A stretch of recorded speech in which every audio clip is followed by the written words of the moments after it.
video. We have a very bad landline here, and I have to synchronize video and audio every once in a while.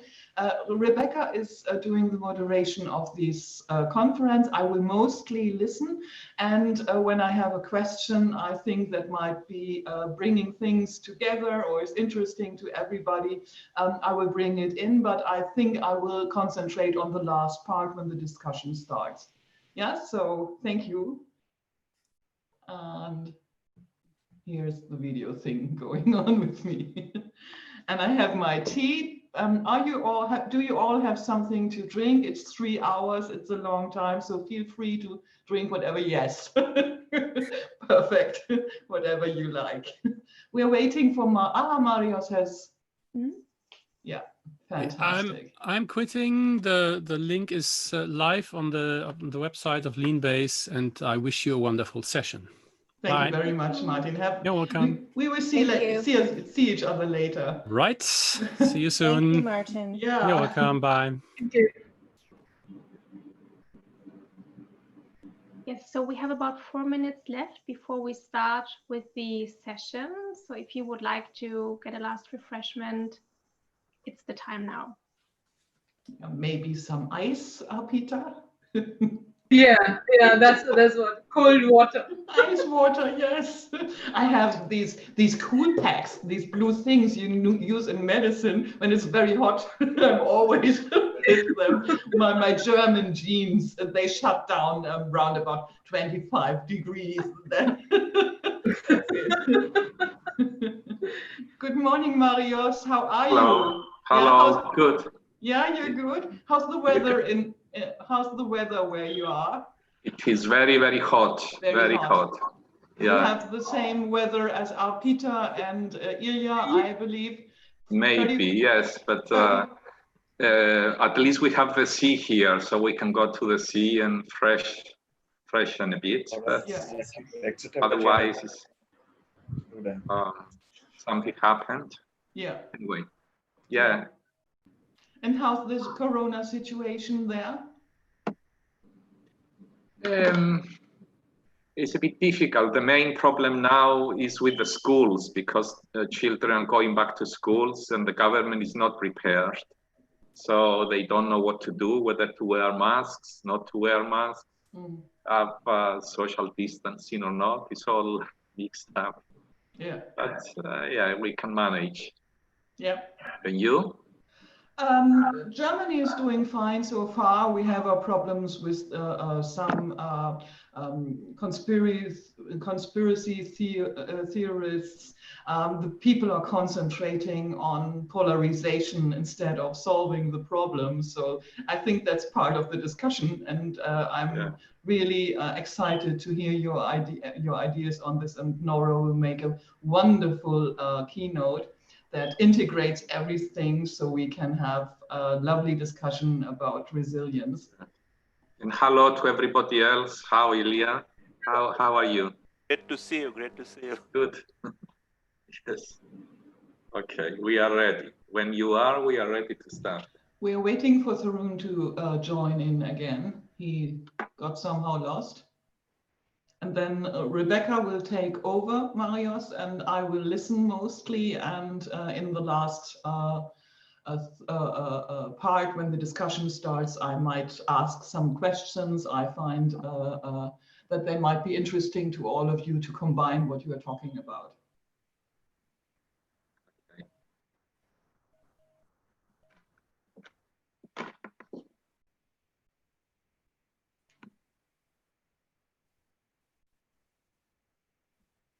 But it is a great initiative anyway, and congratulations for arranging it. Thank you very much.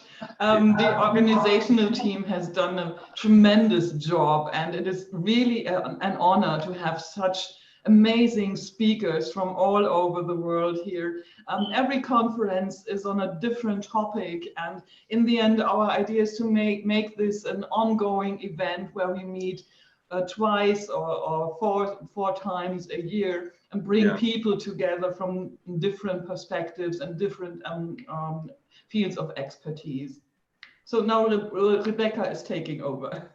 Yes, so it's 9 o'clock, and it's my pleasure to welcome you to this session on longevity and health as resilience factor, which is part of the Stream Around the Clock conference We Need a Change, organized by FORMWELT Institute in cooperation with Leanbase. And I am Rebekka Manos, your facilitator for today, and it will be my absolute pleasure during our next 3 hours to make sure all of you get enough time and space to share their thoughts and ideas on the topic. And I also invite you to speak up, join the dialogue, and have an open mind to talk to each other. I am here today upon invitation of Gitta, as I admire her work in the FORMWELT Institute very much, and I love her commitment to the good cause. So it's absolutely no question for me to be here today and join this session. And we are starting now by actually taking a look at the 4 currents of the conference. So the idea behind having this conference is to bring people together from society, systemic research, climate activists and sustainability experts, transhumanists, and people from new economy and new leadership to help them to get out of their defined areas where they talk to each other and actually talk to all of them amongst each other to make sure we are moving our movements even a little step further ahead. And the conference is organized, as I said, by FORMWELT Institute. Gitta is the founder of FORMWELT Institute, and yes, the aim of the Institute is to promote a specialized, renewing, innovative research projects and applications within and from the field of humanities system theory and scientific mathematical theory of complex systems. And the main focus of the work is to develop and to construct bridges in space and time, in communication and mind, to carry both science and humanities into the future, to evaluate achievements effectively, to critically analyze what needs to be provided and shape the world in an active cooperation. And if you want to find out more about FORMWELT Institute, you can visit the webpage that we have displayed down here. So what are we going to do today in our 3 hours? The basic structure is that after I have introduced the guests to you, so you know who is on the panel, our keynote speaker, Nora Bateson, will give her keynote for about 30 to 45 minutes. And afterwards, all our panel guests will have the opportunity in 5 to 10 minutes to also share their thoughts and opinions, views on the topic. And afterwards, we will take a little break and then open the dialogue. And the dialogue means that you will be able to speak to each other, but we will also bring in questions from the YouTube channel, where also our viewers and subscribers can ask questions and post comments. And also Gitta will be joining the conversation from time to time when she thinks there is an interesting question to ask. So with this, I would like to start to introduce the guests, and I will stop this so you can all see our guests who are on the panel. First of all, a warm welcome to Nora Bateson, our keynote speaker.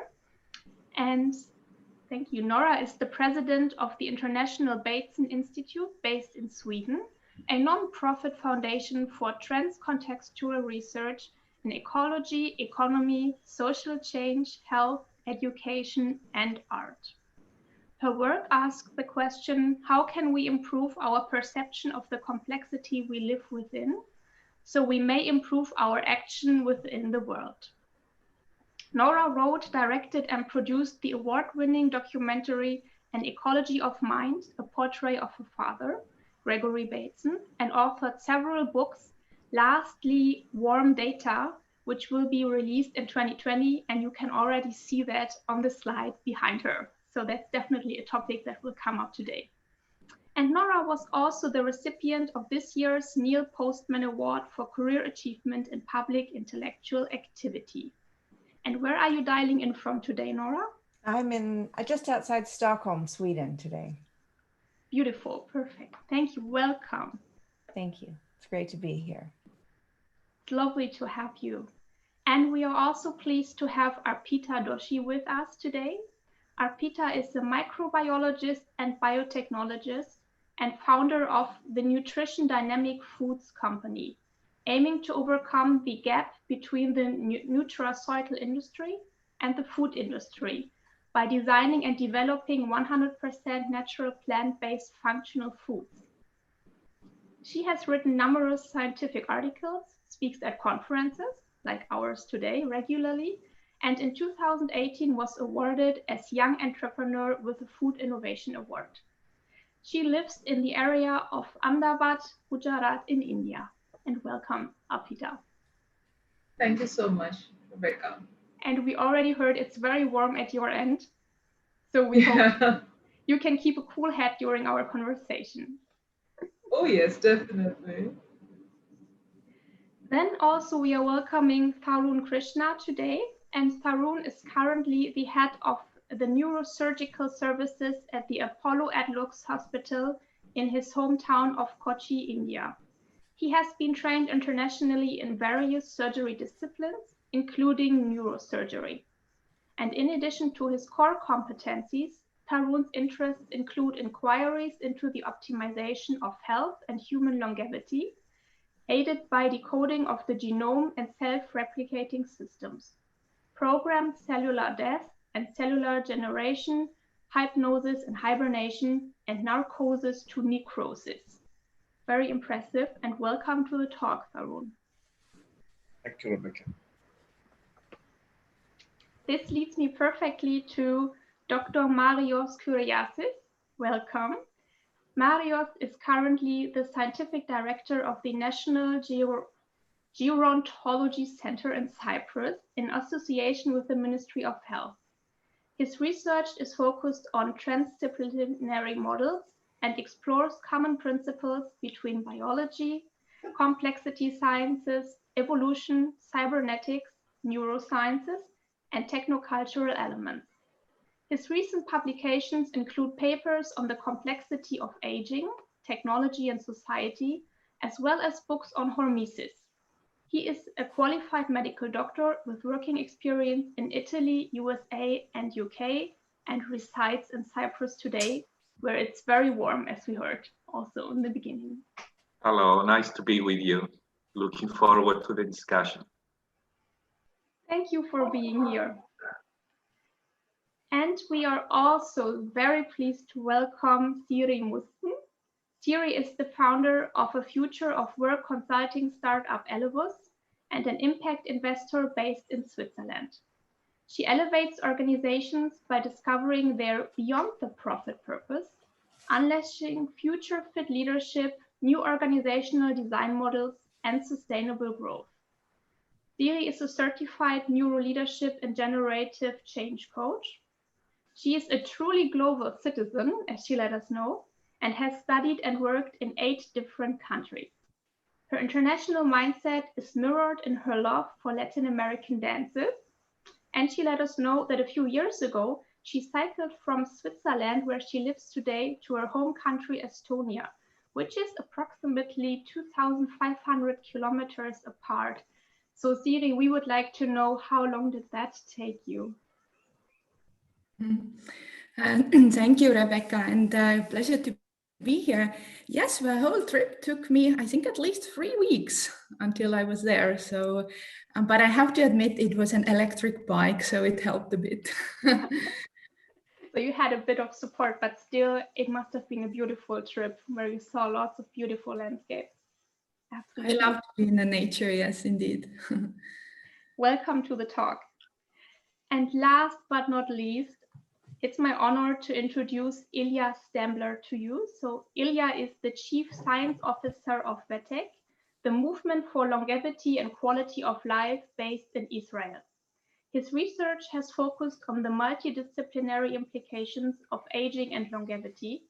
He is actively involved in advocacy for aging and longevity research, and he holds a PhD in philosophy and has released multiple publications around human life extension and aging. Also, a very warm welcome to you, Ilia. It's great to have you here. And with this, I have finished the introduction of our guests, and it's time for Nora to start her keynote, which we are looking forward to. So Nora, the stage is yours. Okay. Well, thank you. And wow, what a wonderful grouping of people here. I'm really looking forward to our conversation. And what I'm thinking is that the purposing of this keynote is really just to lay a foundation that we can all play from and take off from. So that's what I'm up to. And this is certainly a panel that can hold a lot of complexity, and I think we're going to really need that right now. So, you know, when we're talking about health in the beginning of September of 2020, it's a different thing even than it was last year this time. On the other hand, what we're talking about is as ancient as it could be. So we're sort of toggling. I like that you brought up space and time in the description of the program, because I think that those are important elements to this. Are we looking at the past? Are we looking at the future? Are we in the present? What does it mean when we talk about what is continuing? What does that actually mean? And I think that continuance has something to do with health. But let's start back at the beginning. I wanted to kind of begin with a little bit of an exploration of just the question of where is the edge of health? Which health? My health? Your health? My community's health? The health of the biosphere? The health of the economy? The health of my microbiome? Which health? All the healths? And how that is a necessary, I believe, place to start. And really, in a sense, I think that starts with the question of identity. Who am I? Where's the edge of me? What does it mean for me to be healthy or you to be healthy? What is identity? So before we go traveling into the realms of possible medical procedures and notionings of all of that, let's go back first of all to this idea of how is it that I am making sense of being in my world? And how is that learning to be in my world expressed through my relationship to the ecology, my relationship to my own family, my children, my history, my heartbreaks, my traumas, my economy. I think in order to explore this question of health, we have to start with the self, and where is the edge of the self? And when I go work out at the gym, is that me working out at the gym? Is that a cultural set of patternings? What's happening there? So I'd like to start with a quick little piece of reading from this book, Small Arcs of Larger Circles, that I wrote a couple of years ago. It's talking about a plurality of being. Now, in most indigenous cultures, this has always been there. So bringing this into Western science is another animal, because Western science has for so long loved to separate things. And so the illusions of those separations, one could say, are a source of disruption in health. So let's start with that.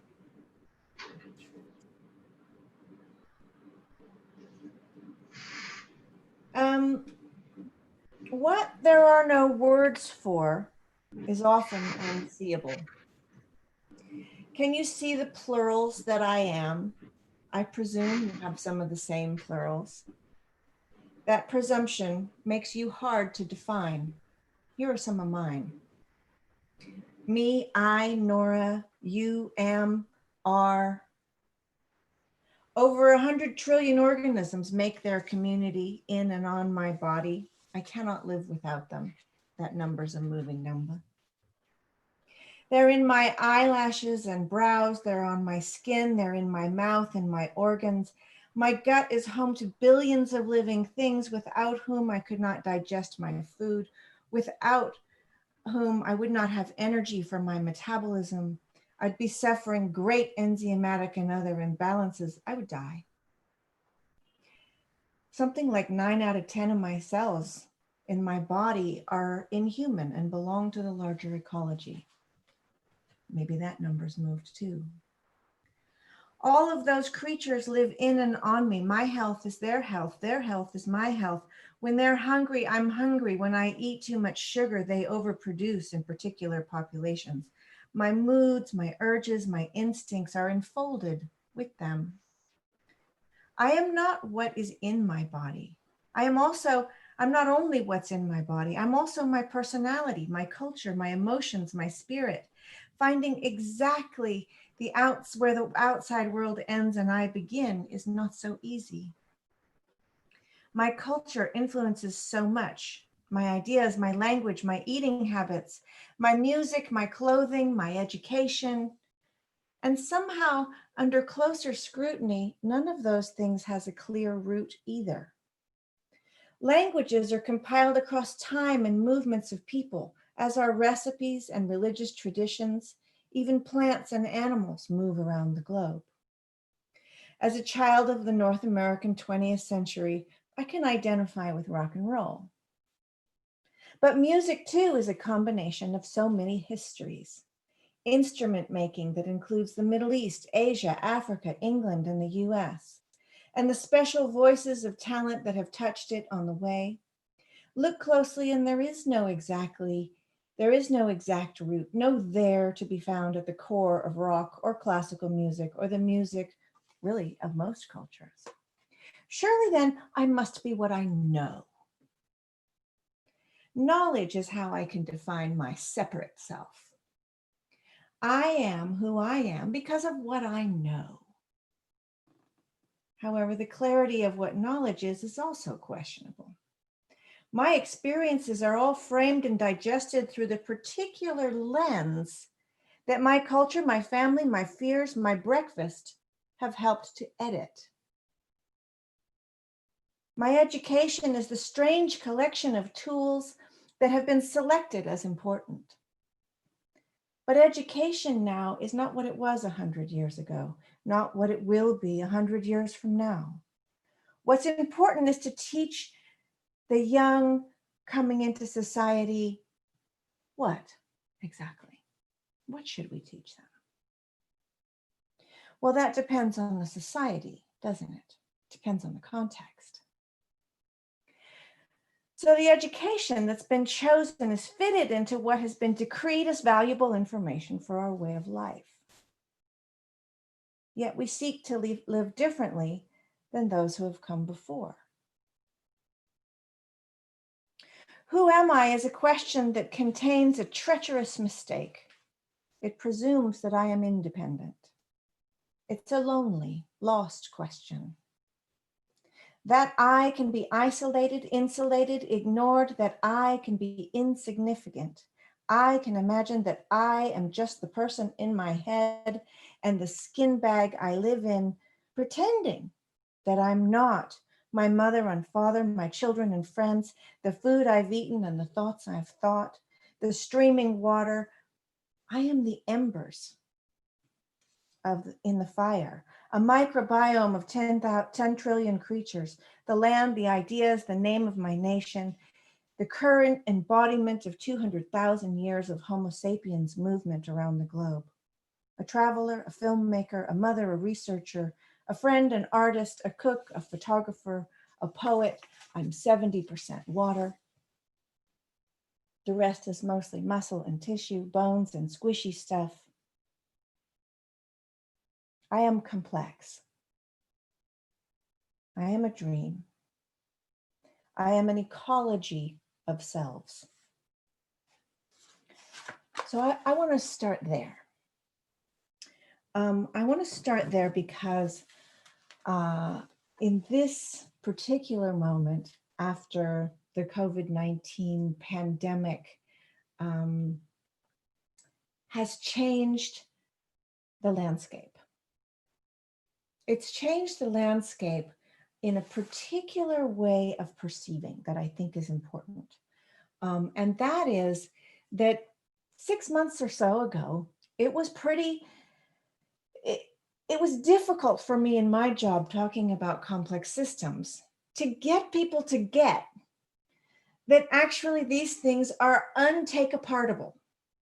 All right, that somehow there was a particular bucket that was education, and there are people whose job it is to tend to the education system, and a particular bucket that's economy, and there's people whose job it is to tend to that bucket of economic issues, or climate change and ecology. Those were some different people, or health, and or culture, or technology, right? That somehow these things were separated. You know, like if you're sitting in this conference here today, you don't really probably need to be told that those separations were false separations. But what is interesting is that there has been a wider mutual witnessing of all those buckets spilling together. So that now you've got lots of people at home with their families trying to figure out their economic work life, trying to figure out the difficulties of their marriage or their partnership, trying to deal with illness and you know, putting on gloves and masks and alcoholic spritzer on their hands, trying to read numbers and figure out what do these statistics of positive tests and death per million mean.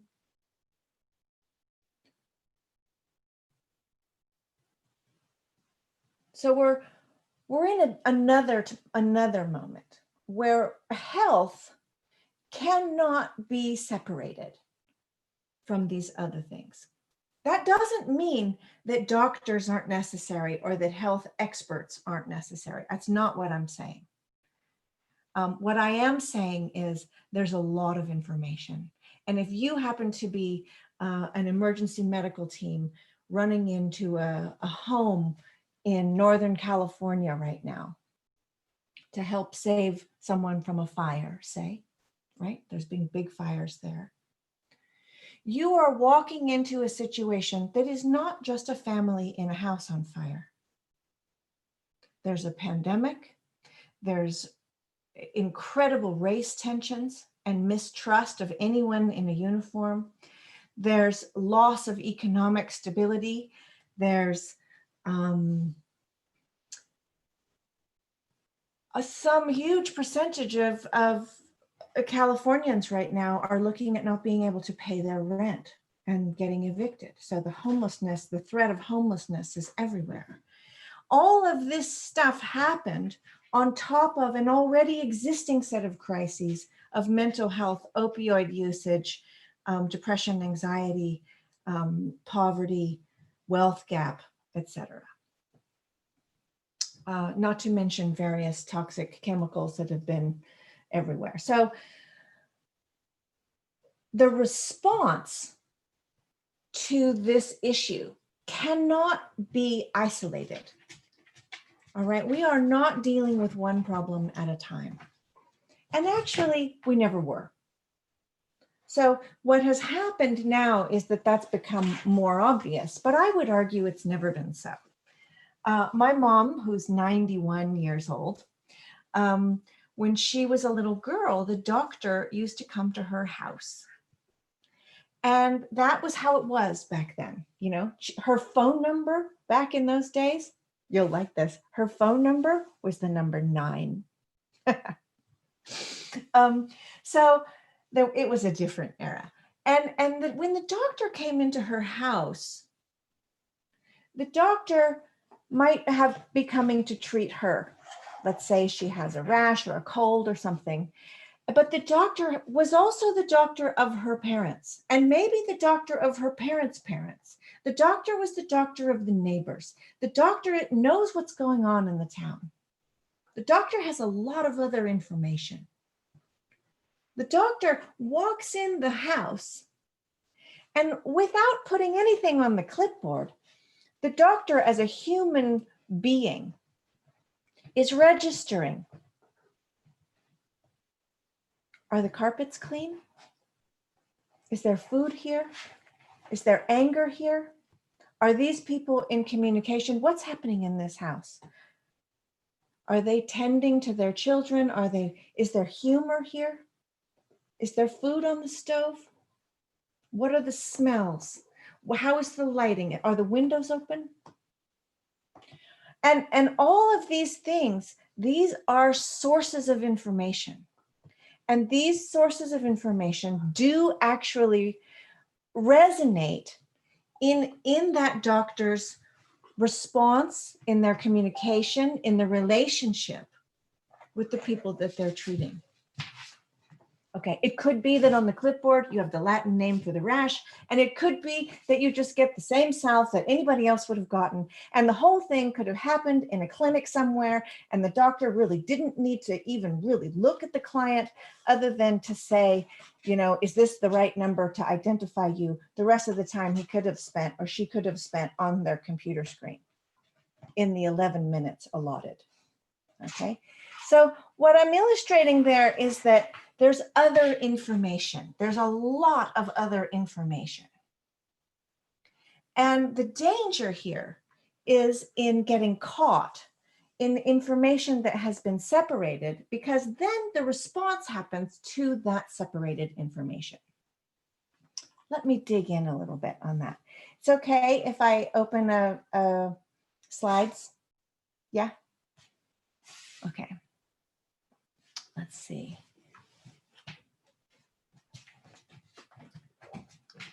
One of these days, I'm going to get actually so good at this. I'm going to be able to, like, bam, these screen shares out, but I still stumble. Okay, it's working. It's working. Lovely, thank you. Good. I'm shutting my audio down. Okay. So I want to kind of talk about health as an ecology, and health as an ecology, and also the health of the ecology. Sometimes we think about the ecology as being something out there, the trees, the nature, the this, the that, the insects and the plant life and the microbiomes and so on and so forth. But I'd like to include that idea of ecological health as an ecology of selves, right?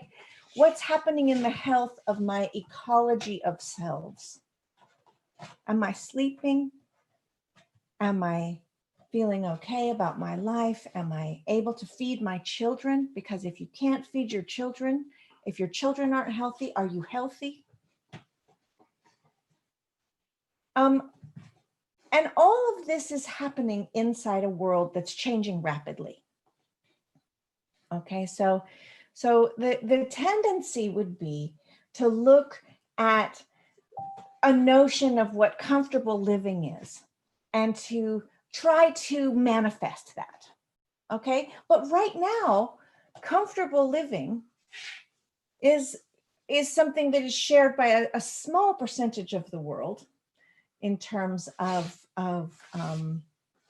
you know, access to medical care, access to shelter, access to education, access to various kinds of recreation and rest.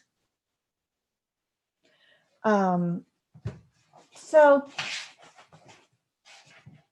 we're in a world in which those things that have produced the wealth that creates the comfort are actually also disrupting the health of the ecology. And in disrupting the health of the ecology, they're disrupting the ecology of health within us. And it's a big, giant flow of entangled mess. People needing to go to work to feed their children, working too hard, getting stressed out, taking whatever kind of medications to deal with that stress.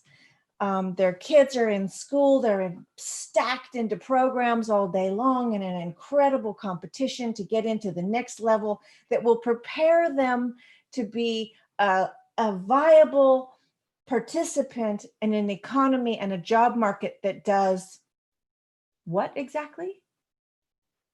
But perpetuate the existing system that we are within. So the systemics of this run deep and they run wide. And I guess there's a couple of things I would like to share with you about this. But one is just this word, trans-contextual. So I've been inviting us into this space kind of all along so far through these minutes, you know, essentially saying the obvious. Your health is economic. Your health is ecological. It's in the biosphere. It's in your way of thinking about yourself and your family. It's political. It's historic. It's cultural. It's religious and spiritual. Your health is technological. So where is health? When we're talking about longevity, health, and resilience, what are we talking about? Where is this? Where is it that we would like to put our efforts at this moment to actually produce and to generate health? And now I'd like to back up for just 1 second on that as well, and think about, I want to stop screen share. No, I don't. I'll do this first. So for me, one of the things we're talking about is caring as a kind of shared integrity. So in care, there is the hope of finding new ways of making sense of our own vitality. The my in my health is not mine, rather it's a consequence of my microbiome, my family, my community, and the biosphere to be cared for. But the work ahead is not clear or clean.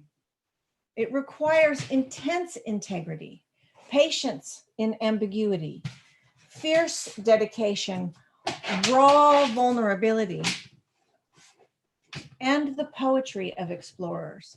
We don't know where we're going right now. And I know that I have maybe 4 minutes here. So I want to, no, I don't have 4 minutes. I have 10 minutes. You Yes, okay. have used 20 minutes right now. Oh, good. Good. So feel free. Good. All right, so we've made this point now. We've made the point that health is moving through all these different systems simultaneously, and that they're impossible to extract from each other. Right?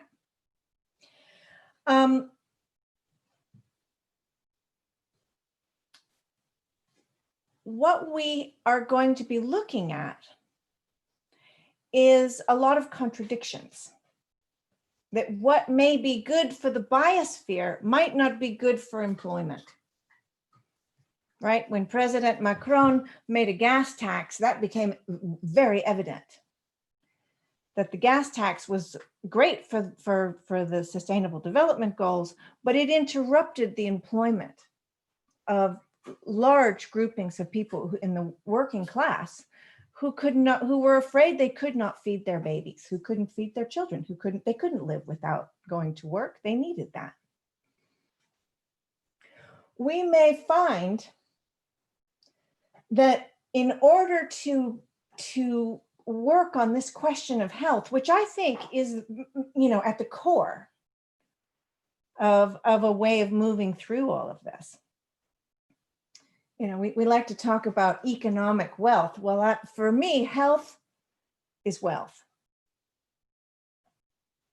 So whatever the economics are in the monetary exchange, those mean nothing if you have no health.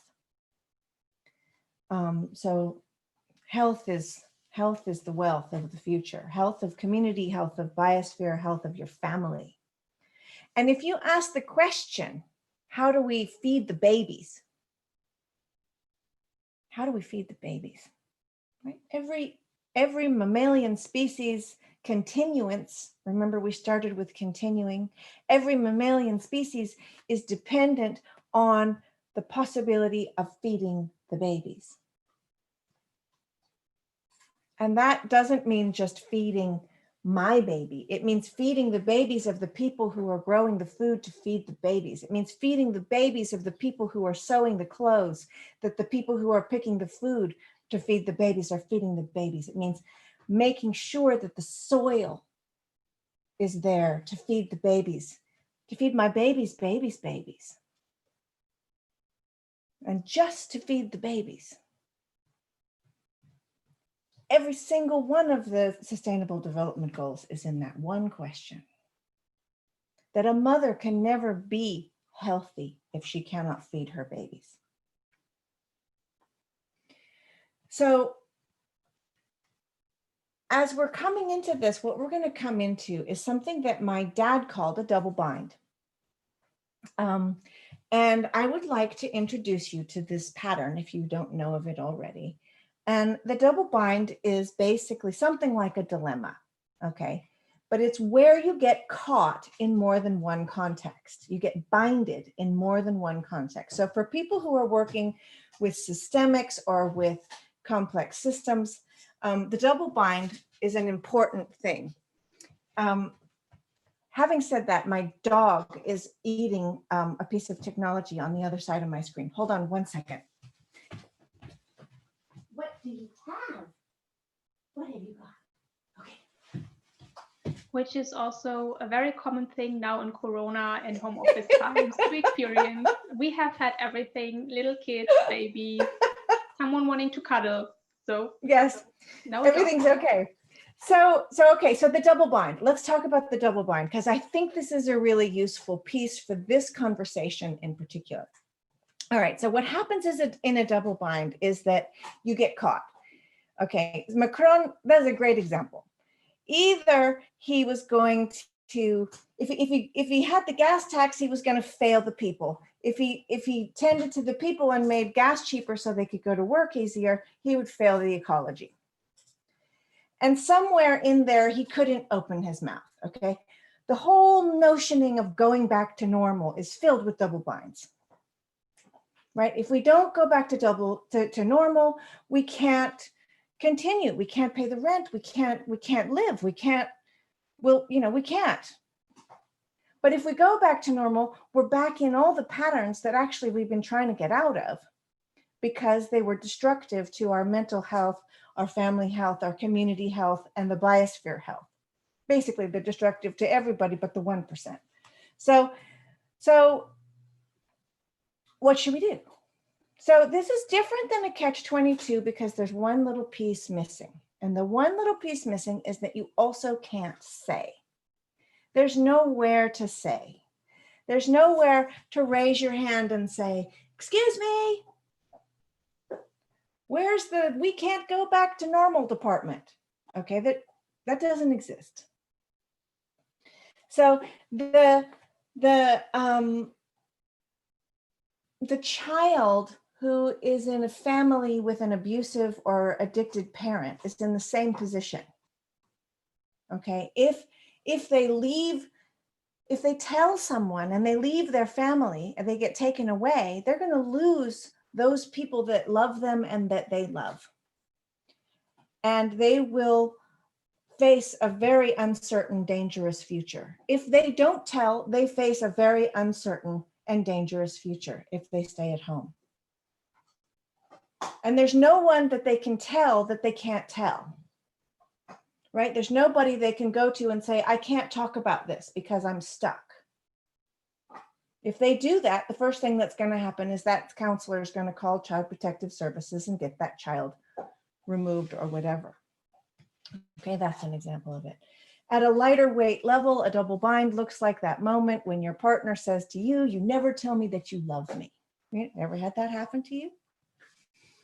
And when that happens to you, you're in a terrible situation because you can't say, oh, but I do love you. Because you're just saying that then, and you don't really mean it. And if you don't say it, they were right. And you can't exactly say, this is a trick question. Okay, these are double binds. These are double binds. And one of the ways of dealing with double binds, because they are always about two contexts at least, in contradiction to each other, usually at different levels so that they don't line up exactly, is that you add context. All right, just like in permaculture, when you're dealing with a situation with the soil, what you do, you add complexity. In the very moment that it seems like what we need to do is reduce and define and measure and extract and find that problem. Like, you know, here it is. There's the problem. Let's find that problem. Let's name it. Let's measure it. Let's define it. Let's figure it out. And then what we're going to do is we're going to figure out the solution. There's our nice solution. And we're going to create a path that goes right to it. Maybe it has some steps in it. But this is a hangover from a mechanistic dream. And when we're talking about this kind of complexity, this kind of transcontextual mushing together of all these aspects that we've been discussing, create health, these kind of linear processes are actually out of sync. They're out of sync. The problem is not in a straight line, and neither is the solution. But we don't have in place the institutional support. We don't have in place the imagination. We don't have in place the collective perceiving of our world as being complex to approach it this way. You will get people coming into an office and saying, I want a diagnosis, because then I know what I have and I can take a pill to get it treated. So is that issue, is it in the culture? Is it in the person? Is it in the doctors? Is it in the pharmaceutical companies? Is that an economic question? So this issue that we're talking about here is about, really, it's about this notion of a direct corrective in a complex system.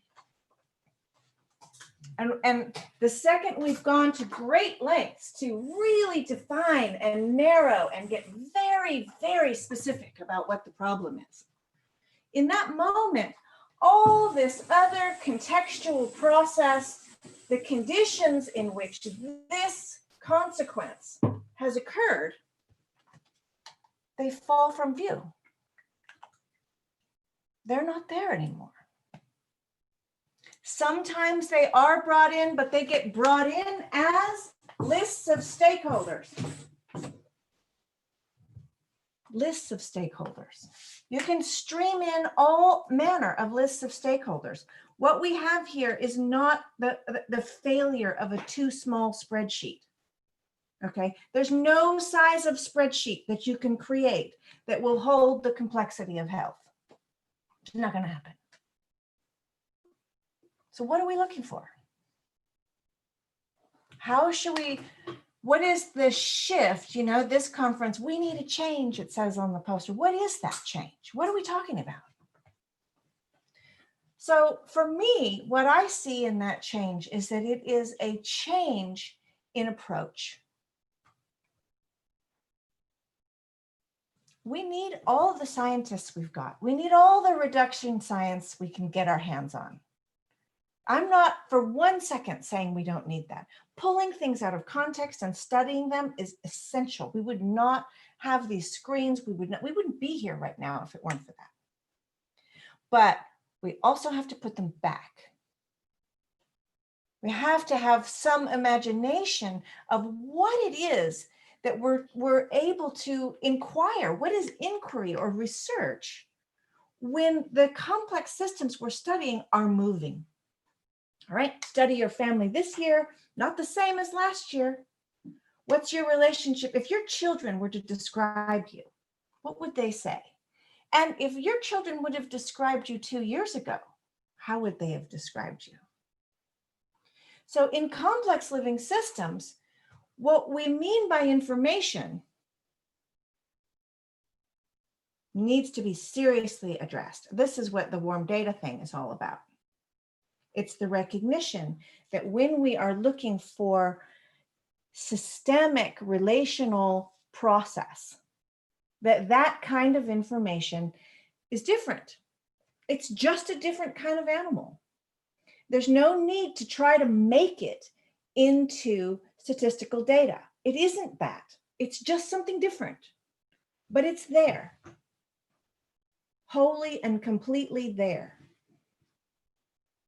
I have a friend, Mary, and she was working with a grouping of people who had HIV, and they were experiencing deep drops in their nutritional blood values. And they were trying to figure out a way to get those nutritional values up. And there were lots of doctors and laboratories working on how to do this. They finally called her in. She does all sorts of complexity work. And she went and talked to the families and the friends of these people outside the lab. And one of the things she found was that because of the medication, their hair was falling out. And because their hair was falling out, they weren't walking in the park. They weren't inviting people over. They weren't going to other people's house for dinner. They were having pizza and canned soup, and they were getting no sunshine, and they were ashamed. Their identity was in question. Their identity was what was being protected. And so even though they had a huge grant for all sorts of, laboratorial research on nutrition, they still had to do a GoFundMe to get some donations, to get some wigs, because it wasn't in the grant. And there was no statistical proof that that would do anything. So the historical, the institutional patterns could not support a response to the complexity of the situation. Okay, this to me is the issue. Is that the institutional response right now is patterned into ways that are actually allergic to contextual response. I have yet to really see a grant that would know a true systemic solution if it banged them on the nose. Because the first thing they ask for is a deliverable that is measurable, okay? And when you're working in complex systems, all of the processes are building relationships that build relationships that build relationships, and the results continue over time and space and through relationships that are way off the spreadsheet. You never imagined, right? Wigs. No one saw that coming. So I want to end here because I know that we're closing in. And what I would like to end with is a question around, if we're talking about longevity, resilience, and health, to me, what we're talking about is vitality.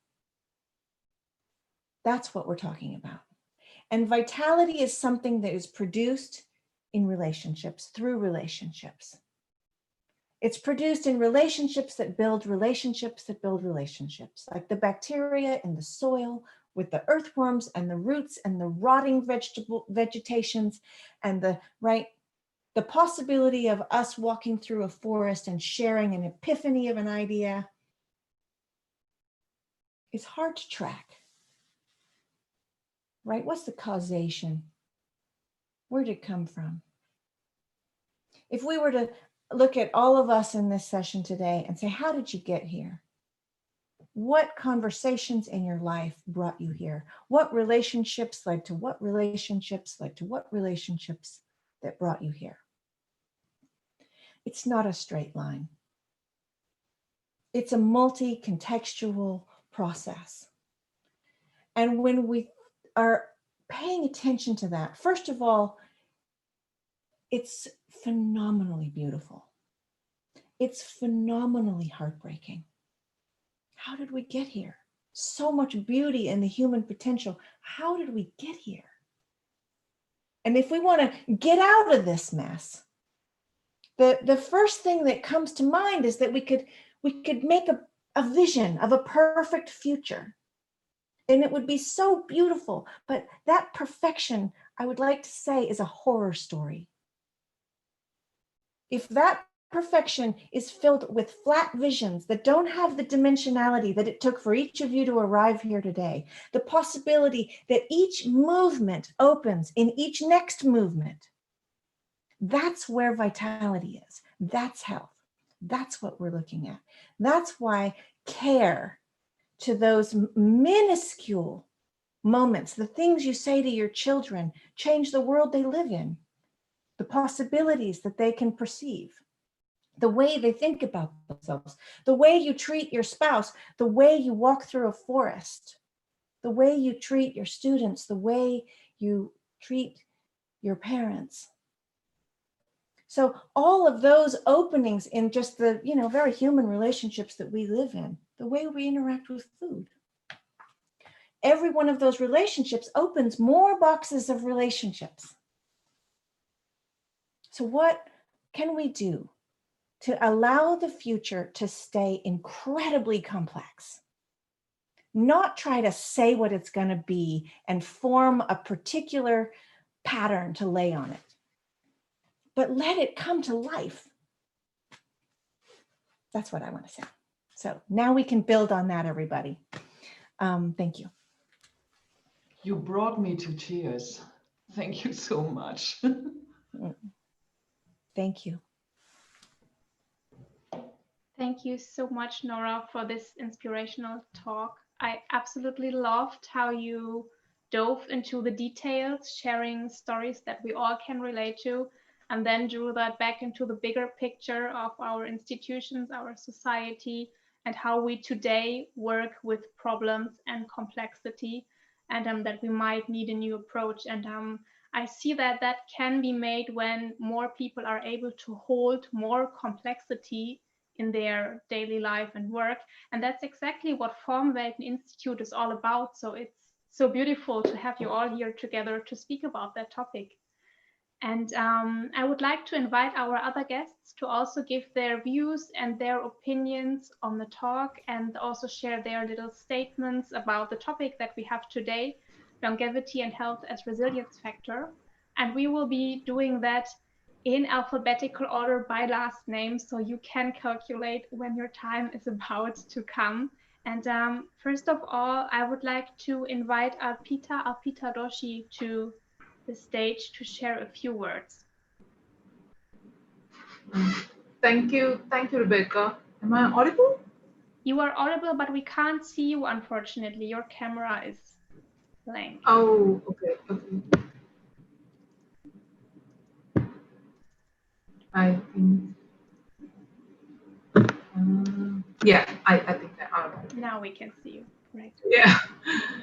Yes, so health and longevity are something that I completely agree to what Nora has laid down, and it was really very touching story that she has done. And to this, I would like to add that how we have understood our health. Can I do some screen sharing so that I can show you? Yes. Absolutely. Please be our guest. Okay.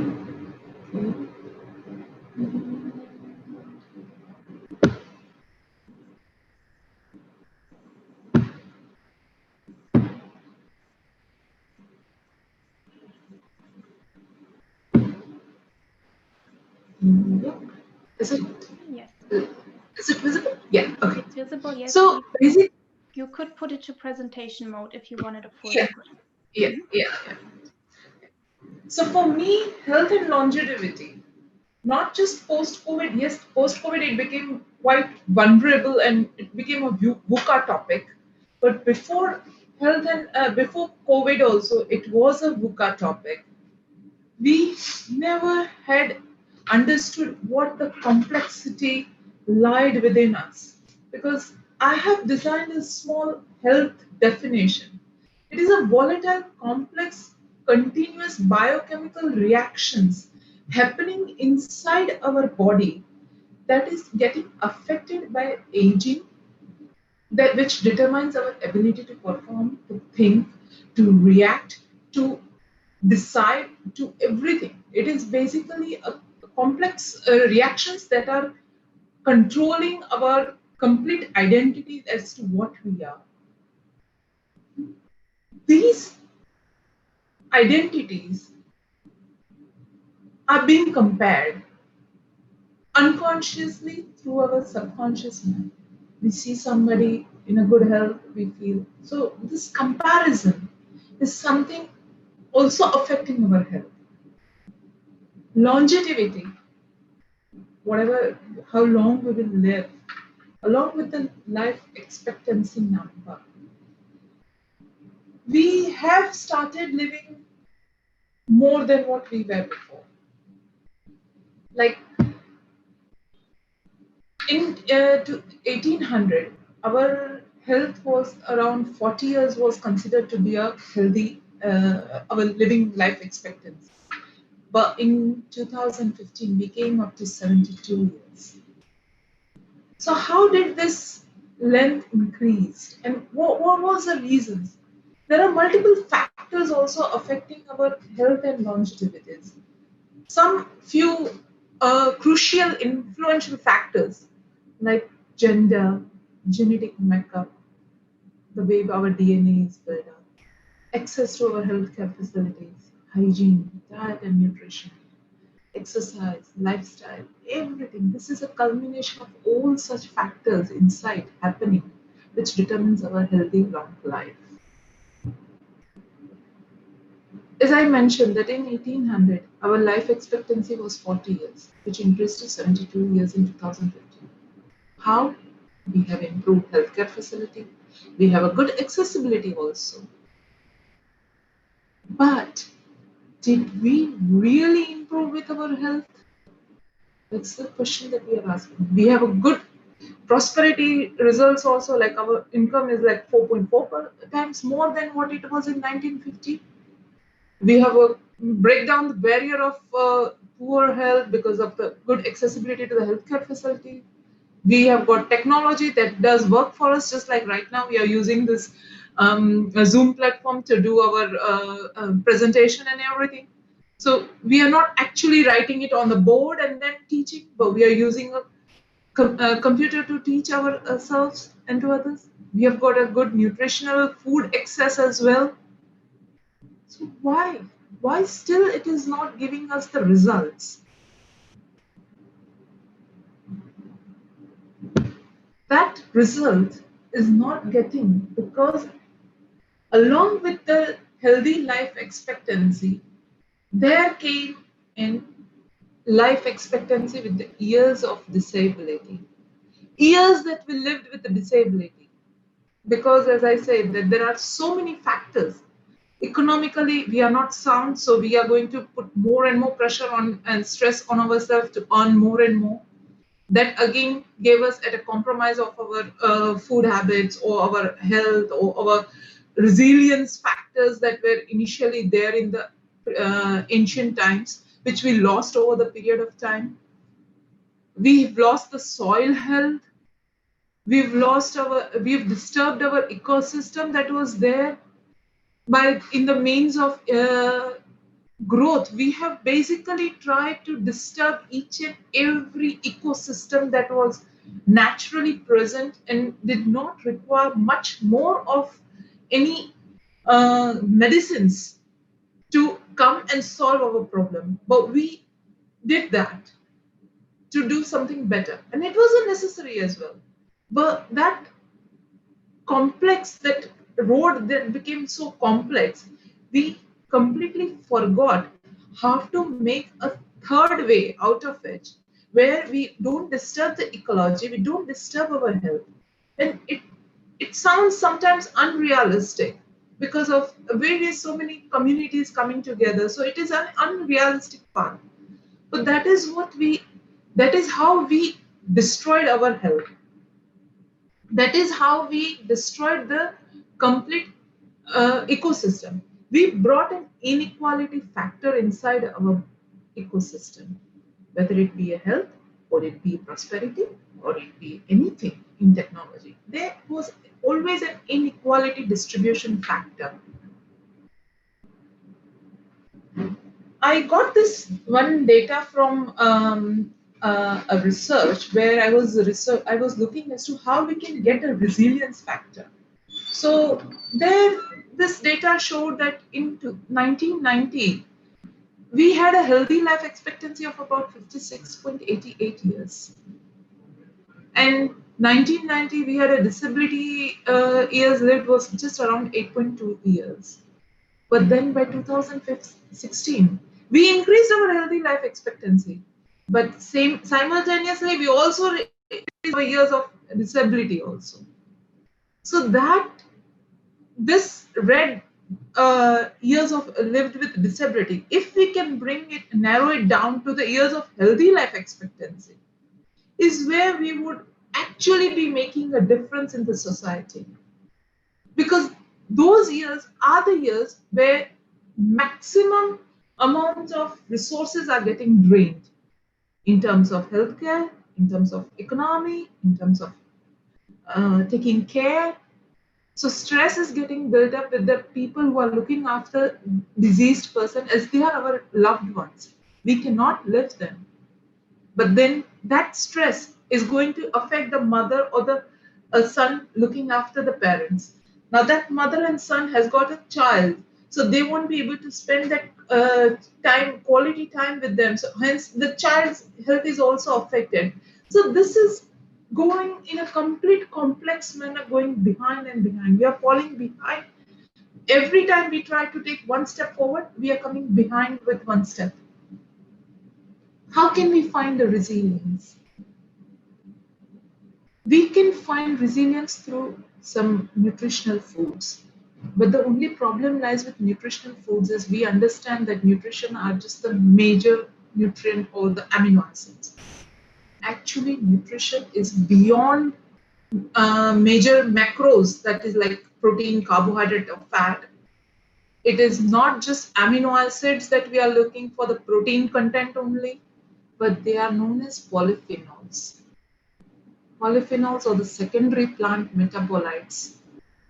These secondary metabolites are helping you to reverse your cellular health, where until now, even the pharmaceutical industries have not yet able to attain a specific way of treating these cellular diseases.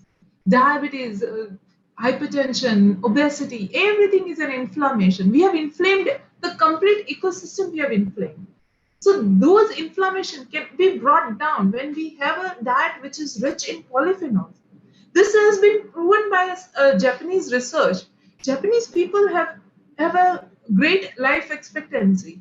They live for 83 years and they are known for such, for their healthy lifestyle. So how did they do? They did this by consuming antioxidant-rich foods. So such food has to be innovated and then given out to the people, so that if you have a knowledge, it is better to be shared. So when we had this knowledge, we make it into a form where we can share it to maximum people. If that approach comes, we can definitely get a resilience factor in terms of a little effort that we can make to bring our health and longevity to the globe. Holistic approach in management of stress. Stress is something that is inevitable. As Nora very nicely represented, that there are so many factors, ample amount of factors, and you are embedded with it. You cannot take those factors out from your life. But you need to learn how to and when to control those factors, when to give a response, when to ignore them. So that response is also very important, which can come with a holistic approach, like doing some yoga and meditation to bring your resilience to your brain, having nutritional and polyphenol-rich food that would help you in thinking better. That once a body is healed, it will automatically think in a positive way to even preserve the natural ecosystem. So rather than having a destructive thought, we will go up on a constructive thought process. And our education will also help us in giving such better solutions. In terms of the economic prosperity that we are trying to say in the growth factor, yes, economically, the government factors, they can help us by bringing a harmonizing distribution of the prosperity. So they have if they start playing that role, we can still achieve such resilience factor also with less effort. And developing such a technology, like as I said, that I'm sitting in an place where it is tremendously hot. Now we cannot bear such hot weather. So what we will do is we will start on the air conditioning, draining out the it will drain out the energy source. So more terms of economic burden will be laid on upon our heads in order to fulfill that thing. Instead of that, if we can take out some eco-friendly approach, like roofing a house with some natural cooling agent like muds and stuff, which normally the ancient people used to do. So such in a more renowned way, if we can bring such technologies that would put less burden on the energy and more give us our comfortability as well, such factors would definitely help in giving out the resilience and help us to retrieve our economy also, as well as it will not put a lot of damaging effect on our own health. Because after all, it is our humans that we are going to bring the economy. It is the humans that they are going to bring the natural ecosystem back. So it is our duty, and it is only we as a humans can do that, because we are the only people who have such a beautiful brains which God has gifted us. So having such a thinking process and having such a good ecosystem, it is our duty to bring these things back to the normal thing. But it has to be done collectively. However, we cannot enforce it on all of us. So we will try to do it by putting our bit on. Thank you so much for giving me this platform. Thank you for sharing your thoughts, Arpita, and thank you for relating so well to Nora your perspective of research and what you are working on and how this could actually ensure that we are living a life full of prosperity for the rest of our times. Great, thank you. I would like to invite Tharun to the stage. Would like to ask you to keep your statement 5 to 10 minutes, and I will give you a signal after 5 minutes already, so you know when to come to an end. It's basically just because we want to know from and hear from all of you, and we also would like to leave some time for you to have a dialogue with each other. So Tharun, the stage is yours. Thank you. Absolutely, yeah. So good morning to all out there. And at the outset, my thanks to Gitta for inviting me to this forum to speak on longevity at this session. So it's interesting to listen to two topics of different perspectives. One by the keynote speaker on the ecology of health, and the second panelist on the economics of health. So it has given some insight into the health from two different perspectives. But being a neurosurgeon, my interest is to speak about the science of health, the science of longevity. So we are in the midst of a pandemic, the free run of a killer pandemic. It may be ironic that we are discussing something about health and longevity at this juncture, when the whole of humanity is fretting and fuming about its helplessness in tackling this pandemic. That is, it's a lack. It's the lack of preparedness. So, in my perspective, it may not be an inappropriate moment to speak on longevity, but rather an apt moment to speak about it now, because the pandemic has exposed the fault lines in our preparedness to face the future. So it is important that we take stock of the not just health, a lot of uh, things like climate change and crisis and many global issues.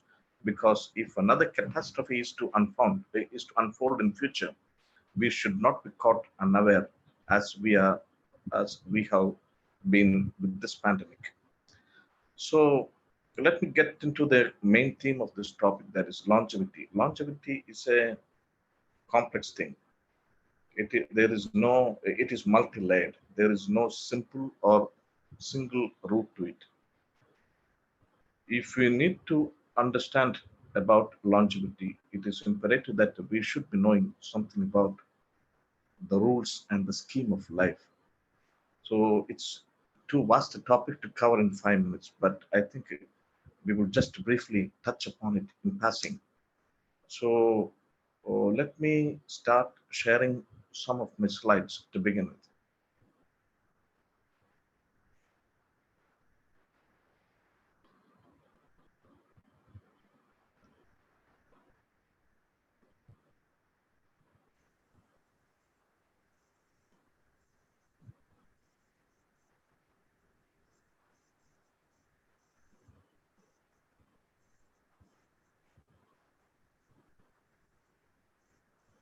Yeah, it's So working. that is the topic that I'd be looking to, the quest for longevity. That is the science behind longevity.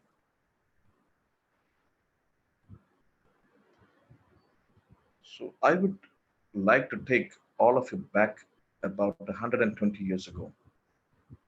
At the beginning of 20th century, that is in 1900, the global average of human life expectancy was only 31 years.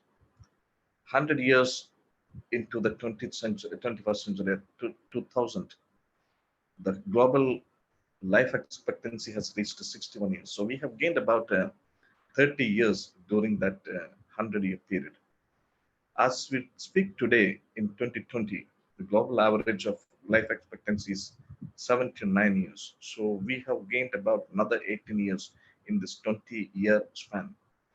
So we can modestly expect to touch 100 years soon. I think in about 20 to 25 years from now, 100 years can be the global life expectancy average.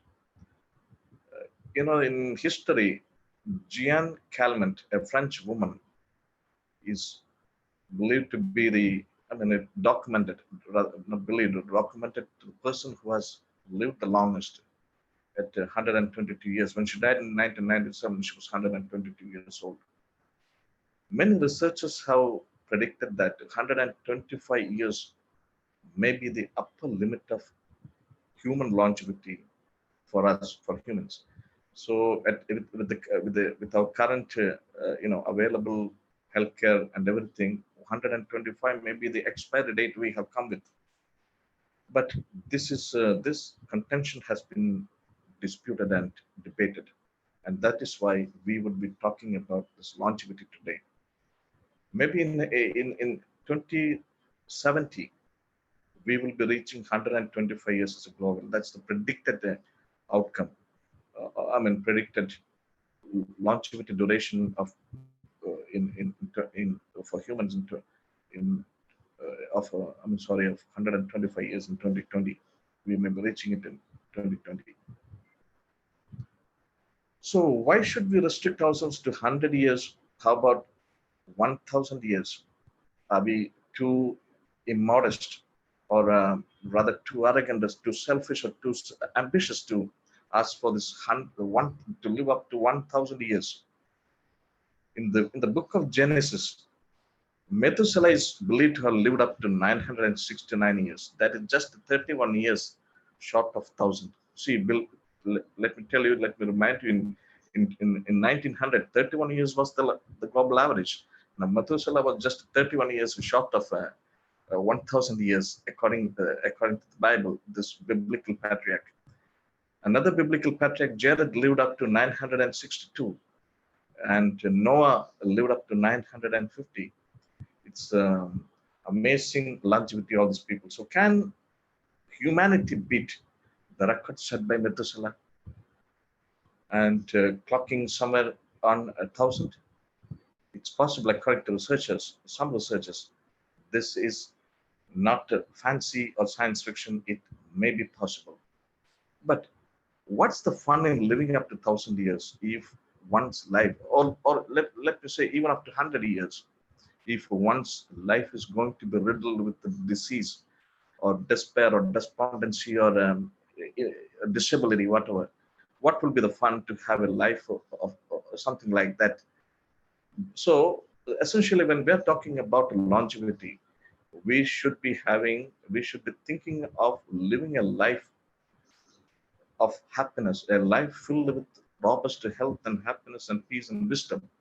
If we are not having that kind of a life, there is no purpose in doing in living such a long period. So this is two aspects of the coin. The longevity is the quality of life. It should be complemented by the quality of life. Quantity of life should be complemented by quality of life. So this is succulently summed up by Abraham Lincoln when he said that in the end, it's not the years in your life that count, but it's the life in your years.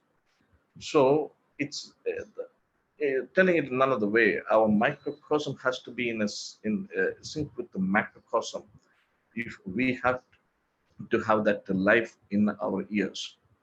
So we are just a part of the whole, and we need to have holistic approaches to reach this goal. So when Arpita has already given the definition of longevity. Longevity in another way is actually transcending morbidity. Morbidity is disease or disability and infirmity. If you are ever going to reach that goal of longevity, or if you can, reinvent longevity, then you can think about something even further, that is immortality, that is transcending death. So we are entering into very contentious issues here, but I don't want to go into the immortality thing at present, but I'll stick with the longevity.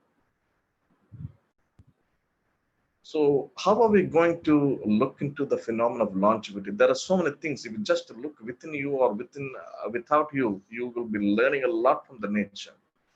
So inside yourselves, what can we learn?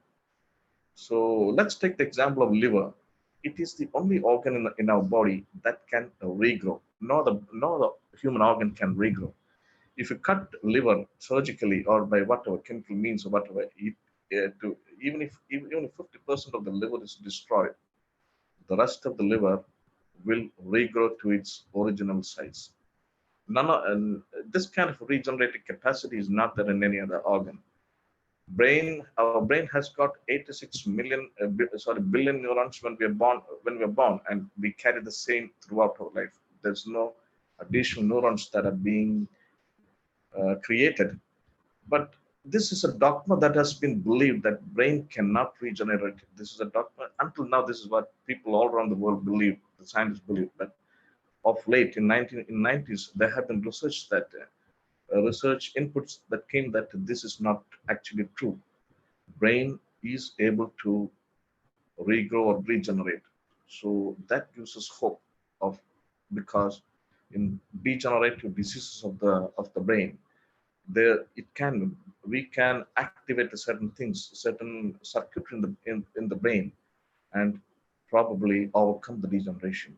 So that is where the neural stem cells, the discovery of neural stem cells, this has become possible. If any other thing, for example, broken bones, it can be mended easily in orthopedic. I was also an orthopedician some time back. It can be easily mended. Broken hearts, I don't know if cardiologists, cardiac surgeons can mend it, but probably friends and counselors can probably help. Torn muscles, grumpy tummy, everything can kind of repair themselves if you have something like that. How about Tharun? It has now been more than 10 minutes. Could I ask you to come to a close in the next minutes? Oh, really? So I need to go through quickly. So looking around, If a person loses his limb, it is not possible to, we have to put a prosthetic limb, or you have to live with a limb. But look at salamanders, they can regrow the limbs. If you take it, if you chop off the head of a snail fur, the head will regrow. How do they do it? So this is something that we need to look at. And in terms of longevity, there are many animals like the Greenland sharks, whales, and tortoises that can live for amazing periods. Clams and lobsters can live up to 200 or 300 or 400 years. Now, about the naked mole rats, Google has invested billions in a company called Calico that is studying this naked mole rats, and people are studying on this longevity. There are biological organisms like planarian worms and hydra that are believed to be biologically immortal. So this is a planarian hydra. It's believed that stem cells is the reason for that, especially a transcription factor called FOXO, which repairs DNA, helps them to remain biologically immortal. Lobsters have got a good amount of telomerase within them that helps them to be immortal. Morbidity is, as I said, is transcending the disease and how to overcome disease. There are a lot of technologies like life extension technology. Gene therapy is one thing, very important one, where we need to decode the genome and rewrite the genetic code to tackle genetic diseases. Nano robots or nanobots are another important thing that can used to bust disease. Robotics is a very important thing. Stem cells, I already said something about it. These are all, neuro restoration is actually my area. I wish I had more time to speak on it, but unfortunately I don't have. Deep brain stimulation was introduced in 9. Maybe I'll take 1 minute extra because it's just a couple of slides more. Deep brain stimulation was introduced in 19 to treat Parkinson's, which is a degenerative disease. Just about a couple of weeks back, Elon Musk has introduced Neuralink. I said it was first unveiled in 2019, but in 2020 he came with a defined design and showed a pig that had a brain chip, a chip implanted in the brain of a pig. Yet another very, very important and interesting concept is what is called as whole brain emulation. I don't think we will reach anywhere. It may be 100 years from now that where we can reach whole brain emulation, which is actually mind uploading. Neural stem cells I already touched upon. Gene editing is, as I told you, is gene therapy. Its uses are in many, many conditions like genetic diseases like Down syndrome, Klinefelter, vector diseases, and human enhancement. Nanomedicine is also, I talked to, there are a lot of things, especially clogged arteries can be cleared, biopsies, everything. It's interesting to note that Richard Feynman was back in 1960s, but 1959 introduced this concept of nanotechnology at Caltech. This is the, interestingly, this is the in thing in longevity research right now. It is called the naked mole rat, even though naked is not anything always nice or sexy to look at. But then here, if you're looking at this organism, this is the poster boy. If I say this is the poster boy of longevity research now, many eyebrows will go up because it's such a ugly thing to look at.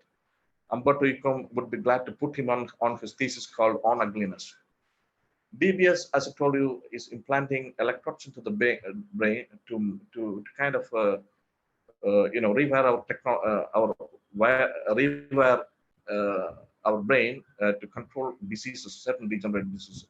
Neural link architecture. This is what Elon Musk launched a couple of weeks back.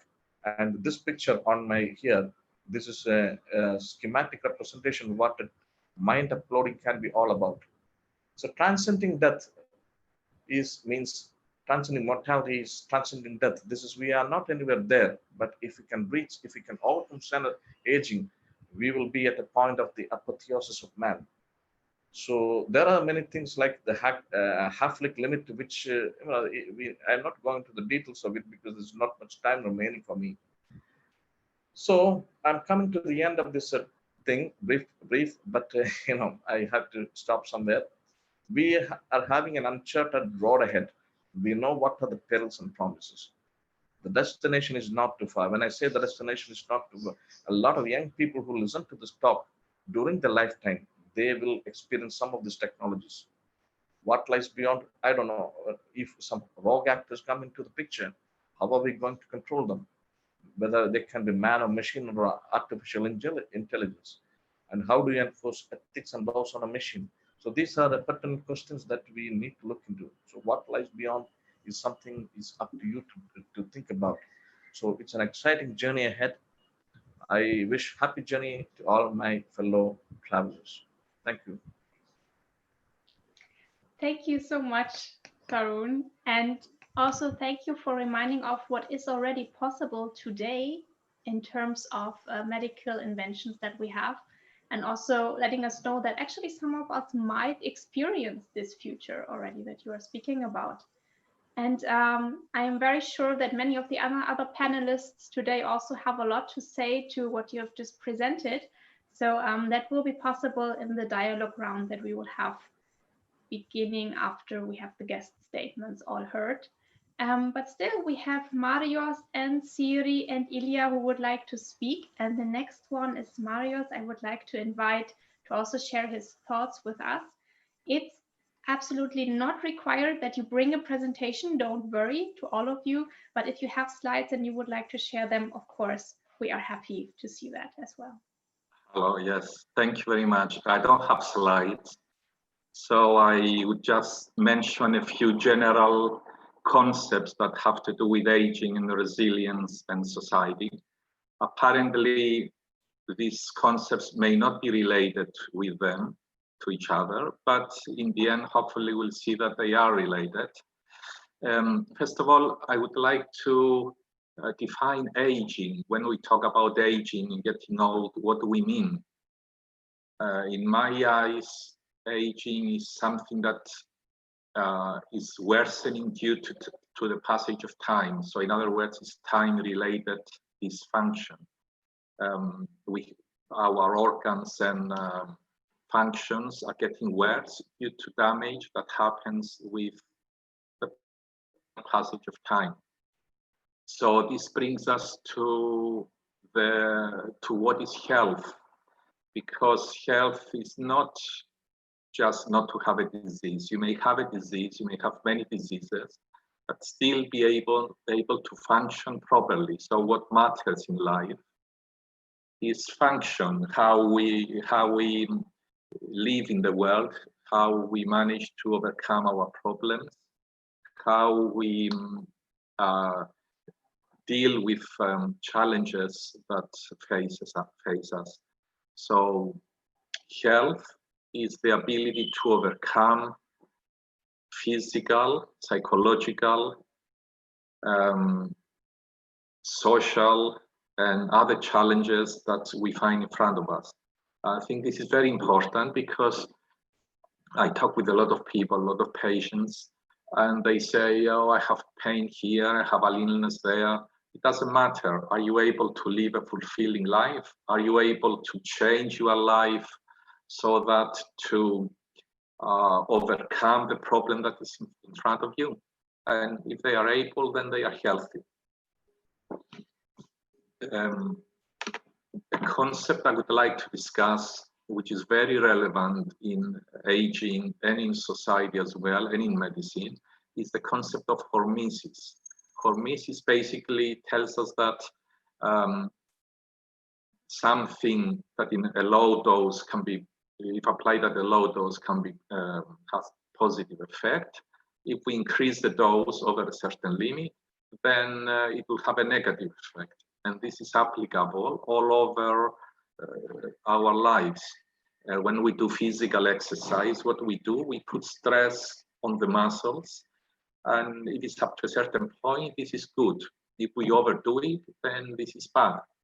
And the same is valid as a therapy against age-related problems. The commonest example I give is not just to exercise your body alone, but to exercise your mind as well, your brain. How do we do that? By keeping active in a technological environment. This brings us to the relation relationship between a human being and its environment. As the environment changes, then we have to change as well to adapt to the problems associated with this environment. Our environment now is becoming more technological, so we don't need to be out in the fields, digging the land, cutting wood, or be physically active. What we need is to have the brain power, the brain ability to digest information we get from digital means, elaborate on that information, and then transmit it back to other humans so they can be influenced positively or negatively. And then such a stepwise facility improve humanity. Therefore, our brain, in my view, is more important than our body. A healthy brain can also reflect on the body, because if we take care of our brain, that will reflect on the health of the somatic tissues as well. But this is something that I've been looking into, and there is research showing that if we stimulate our brain in a certain hormetic way, then we activate the neuronal stress response. In other words, our brain cells get stressed and they respond to the stress in order to adapt to the stress. And by doing so, they create several different chemicals or reactions or other actions within our biology, which may repair age-related damage as well. So by activating our brain in a certain positive way, we may have a repercussion on our aging tissues as well, which is something that we can do in everyday life, from brain exercises to getting involved with technology, and to embrace these changes in our society. Apparently, some of the changes may be bad, some may be good, but in my view, if we find a way to see the positive aspect of these changes in the environment, then we will be able to live without age-related problems or dysfunctions. We can discuss other aspects during the discussion. I won't continue anymore to leave time for other people to say their points as well. Thank you.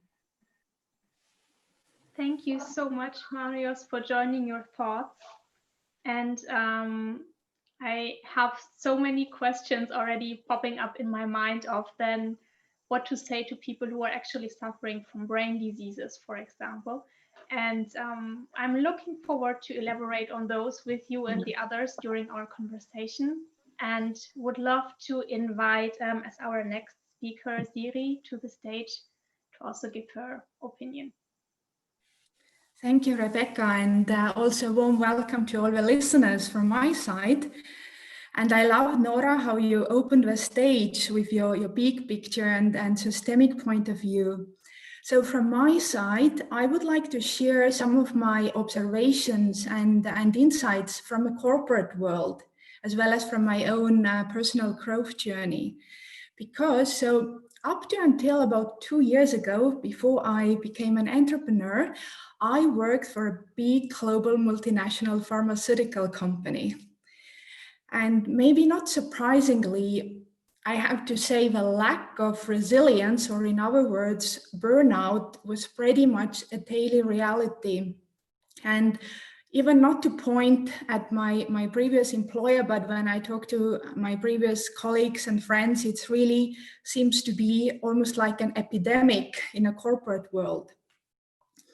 And when I reflect back, I guess, the main reasons for the stress in a corporate world, I would say quite practically, the unrealistic demands, simply what are put on people and which are just exceeding their capacity in terms of time and so on. But secondly, and more importantly, I believe it's the toxic organizational culture. And it is even reinforced by the traditional hierarchical structure, which already by its nature is reinforcing this power and ego-based behaviors and thinking. So it's no wonder that a lot of people in a corporate setting have almost like given up their inner power, so to say. Even ironically, in leadership development, companies are often trying to fit their best people into certain boxes of leadership behaviors, of leadership competencies, and so on. And as I recently also took on some studies on neuroscience, and I'm happy to have experts here, but it seems that some of the explanation there we also have from a biological perspective, because we all humans have our mirror neurons. So we are just so sensitive to people around us and we easily get influenced.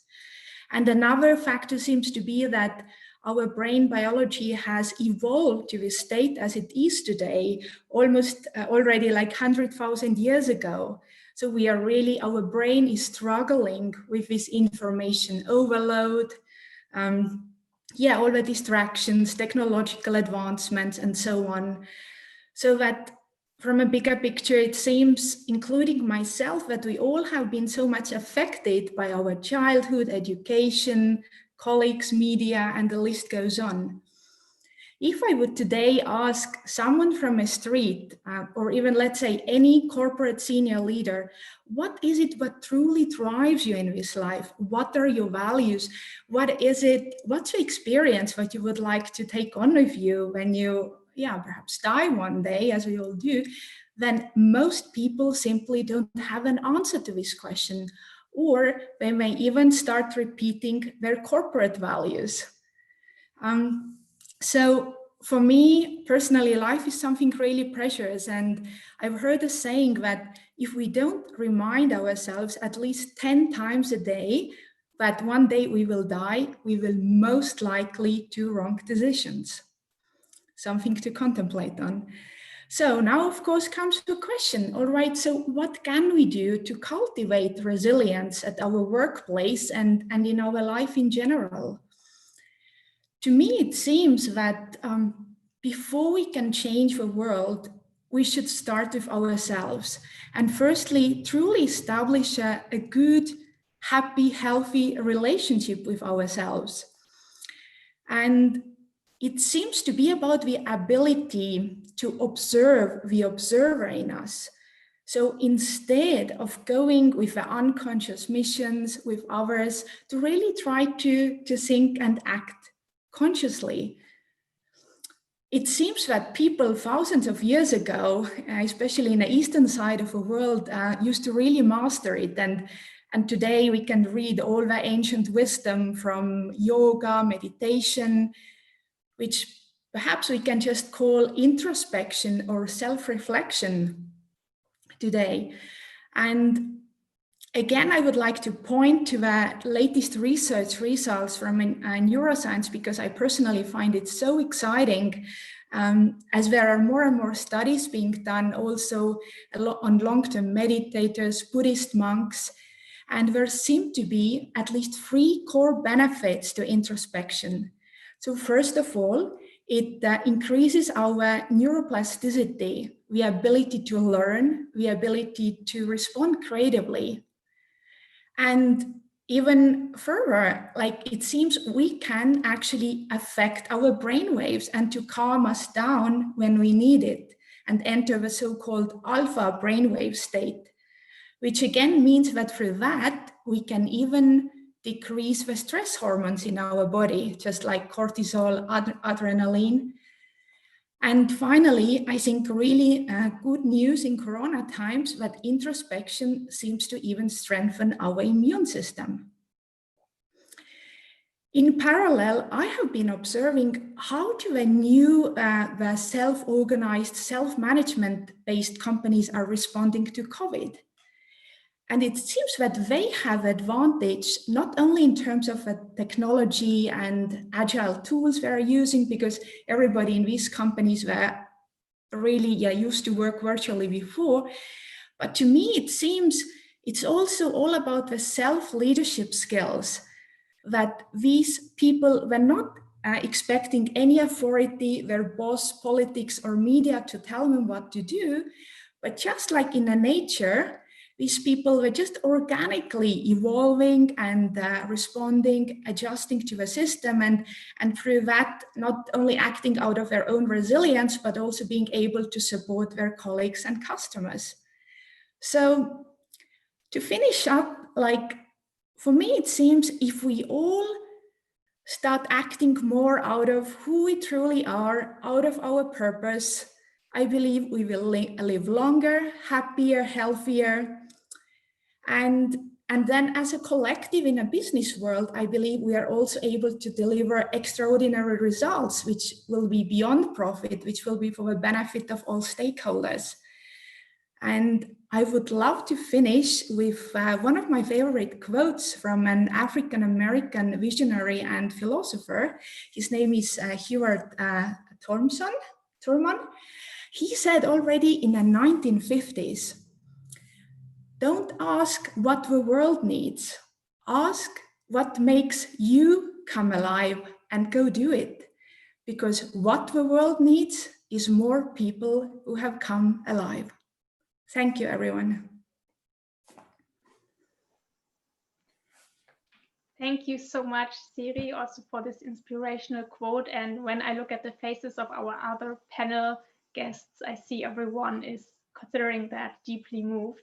And you are also speaking truly to my heart when you say we need more purpose in people and people to understand what their values are. And let me just mention that funnily enough, this morning when Gitta and I came online to the stage, Gitta said the last days already had been so fulfilling with the conference and the themes being mentioned that actually she was ready to die any moment. And I think that's very nicely relating to how you also started your talk.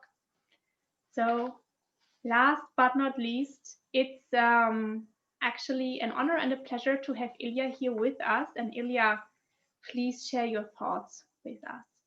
Thank you very much. I prepared a presentation, but I will give it up just to share some thoughts. First of all, it is absolutely a pleasure to be among fellow generalists. I truly feel at home. I have an MA in English literature, so the words like contextuality and intertextuality speak to me.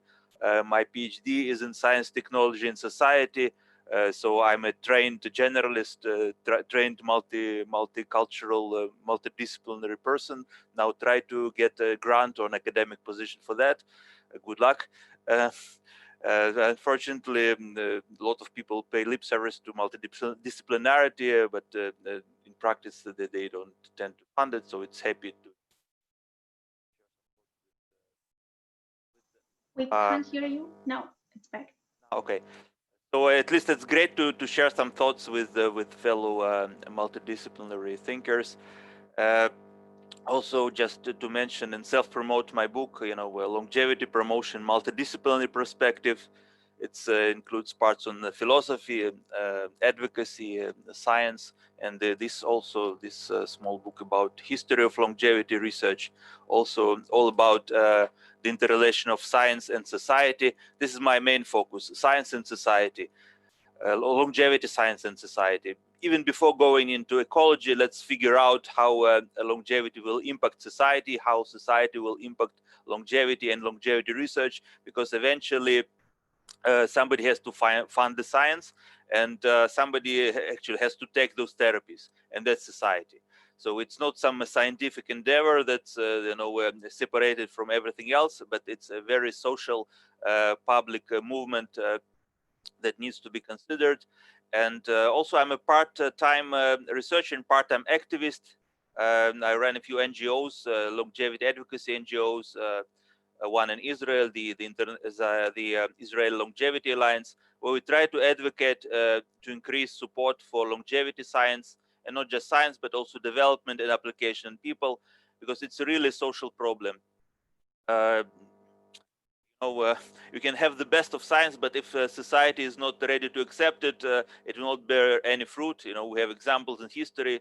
They can burn you at the stake, or at least not fund your research. So it's really dependent on the support of society. And we talk about longevity, we really talk about intervention into aging. So what kills us most, what brings most of disease is the degenerative aging process. So the essence of geroscience approach is that you need to intervene into the degenerative aging process, in this way promote healthy longevity, prevent several age-related diseases at once, or multimorbidity. And this is already start of a holistic thinking. You cannot deal with aging without holistic thinking, without addressing the organism as a whole, without thinking for the long term, how your aging process will affect your health in the long term. So this is already, if you're into geroscience, you have to be a holistic generalist. And we do need to raise public support for this kind of paradigm shift, for this kind of change in thinking. Instead of particular symptoms, particular organs, whole body, think of the whole organism aging. So once again, we've been experiencing struggle with that as advocates, as activists. People are not prepared to accept this kind of holistic thinking. Even now, in times of COVID, a lot of people think that if you just grab the virus by the horns or by the spike and somehow throw it out the window, all our problems will be gone, and then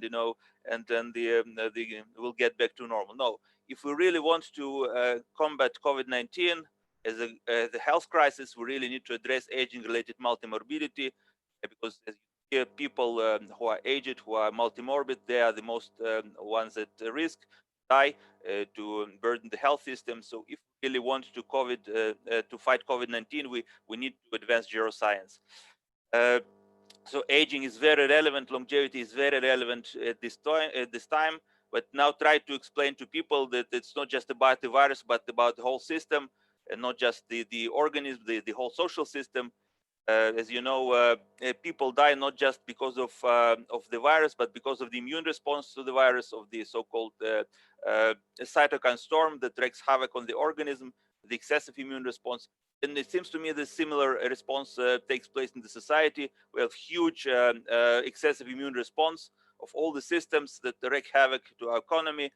So if we could just bring things into balance, we can learn to do balance in society from balancing our body.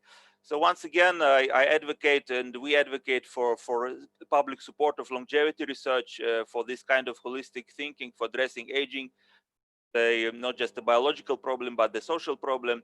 And I'm thankful that I'm able to, to participate in this kind of initiative. Yogi, your institute advocate kind of creative.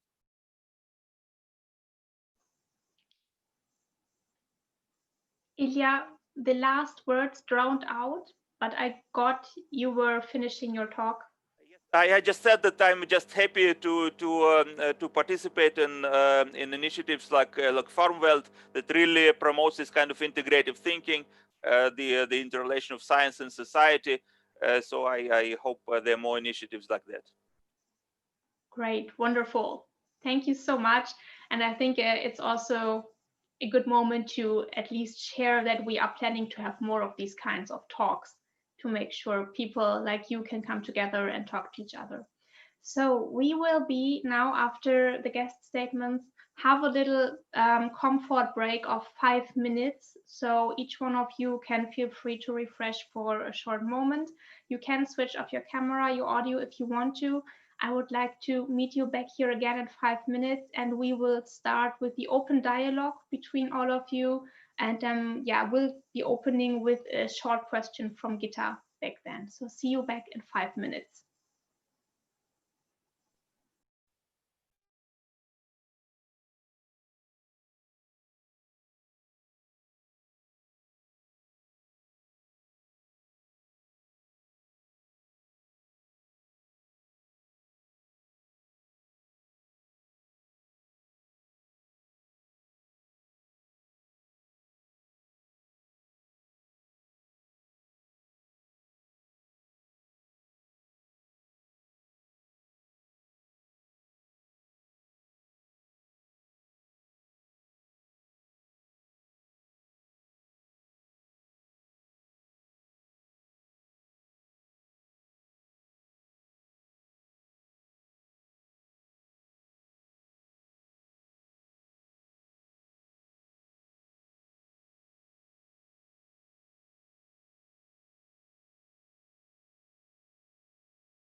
Okay, while we are waiting for our last participants to return to the panel, it's maybe a good moment to take a look at our YouTube channel and what's going on there, because we have some very diligent subscribers and viewers who are very busy commenting actually and giving very valuable comments on the talks here so far.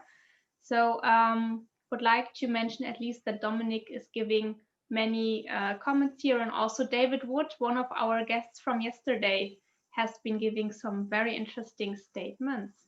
And yes, we will be taking in those statements and questions also during the talk. And it's especially building around boundaries and raising self-awareness that colleagues here were commenting on. And that can be a very nice link also to Siiri's presentation and to going back to what she was speaking about. But now I would like to invite Gitta to start the open dialogue. Is everybody there? I don't think so. We are waiting for Tharun and Arpita. So let us wait 1-2 minutes. I think I'm here. It's just the video is getting stuck. Ah, okay, wonderful. And Tharun, are you there? Are you with us?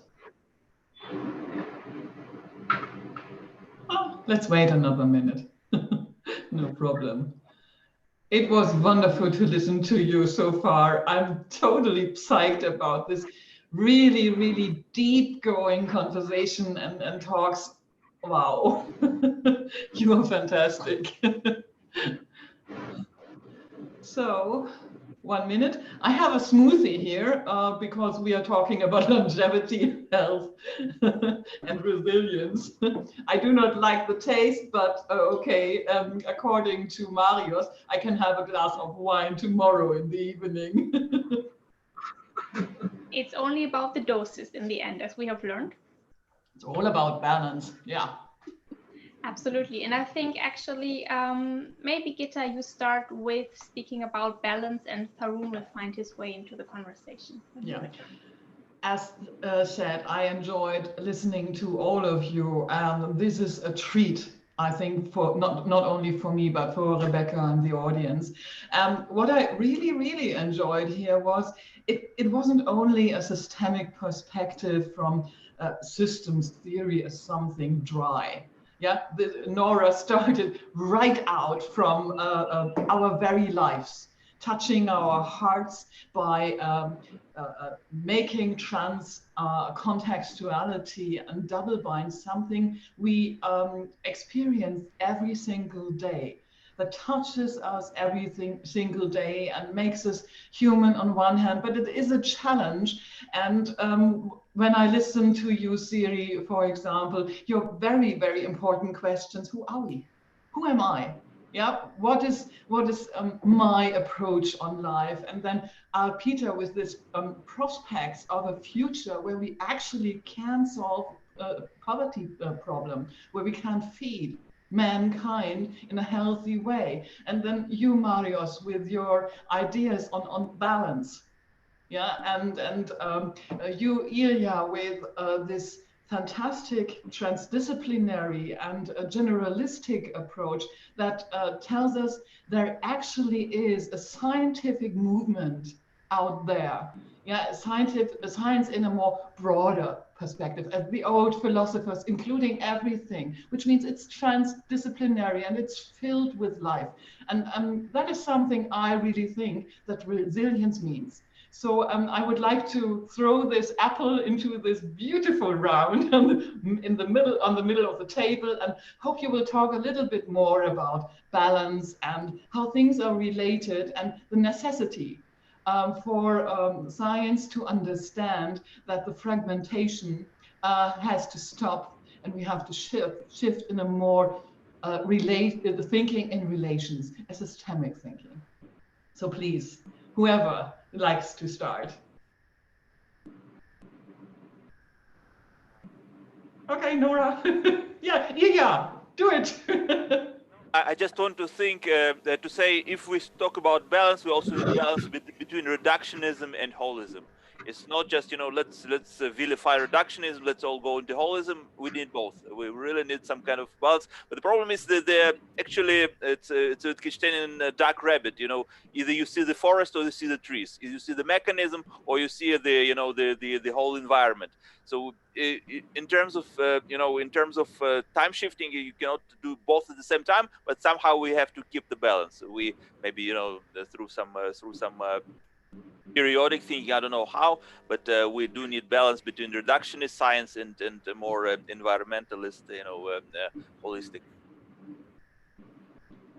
Absolutely agree with that, Ilia.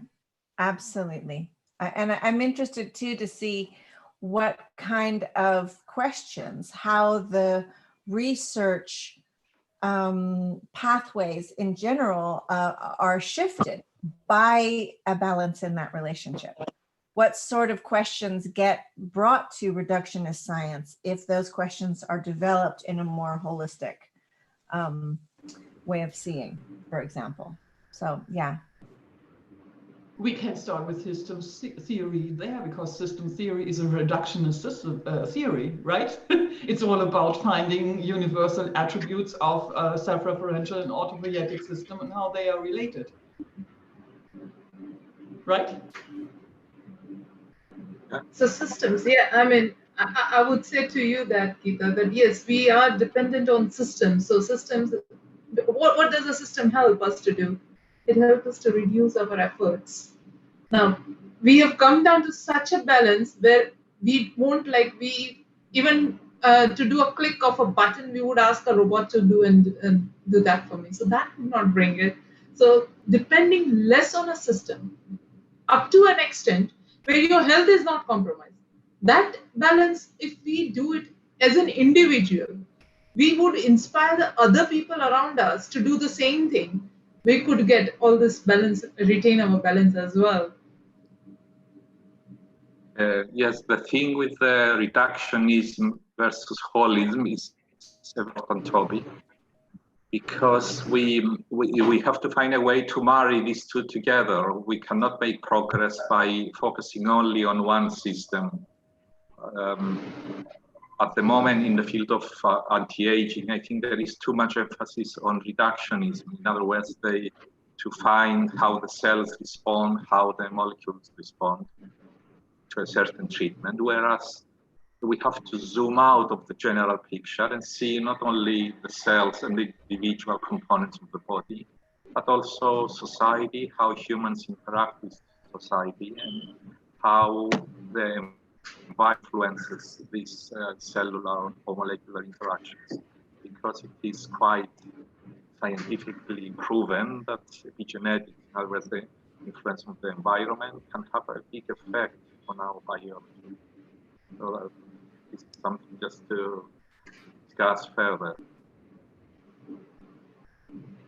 And that this reductionism translates into roles, into positions, and into limitations, actually, of what various professionals can do.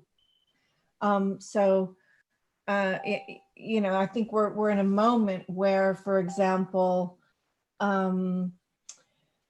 doctors are treating poverty, but economics is not their job, right? You get law enforcement that is punishing for trauma, but mental health is not their job. You know, one story that sticks out for me is the story of a single mother who's living in her car, and she went to social services in the US, and she got given antidepressants. So what we're looking at is, you know, this sort of where are the edges of these roles, and how can we have the depth that each of those professions needs to have without the blind spots that they're having right now. There is an interesting... question from the YouTube channel. Marius, I will give the word to you afterwards, but that's maybe referring to a blind spot, actually. David, one of our panelists from yesterday, is asking if any of our panelists have looked at the fascinating recent research about superagers. So people who were as healthy at 95 and older as the average person at 65. And he said that these typically cost the health services considerably less money in the entirety of their long lives than shorter-lived people. So just to maybe mention that as another perspective. Yes, that's what I was going to comment on in general, because people say that it is not worth living for so many years if our health is not very good. But this is a fallacy, I think, because if our health is good, that means we are going to live for so many years. And I talk about extreme longevity as well. So people who live for so many years, past the age of 100, 110, so on, and in the future, more than that, it means necessarily that their health is good. If their health is not good, they are not going to live long. Therefore, this makes sense with the superagers, because it means their health throughout their life has been good, and they haven't cost the health system too much, because they have either genes or any other factors that make them live a long life without diseases. And whereas the opposite, people who have many illnesses cost a lot of money and they don't live as long. So it's something that we have to keep in mind.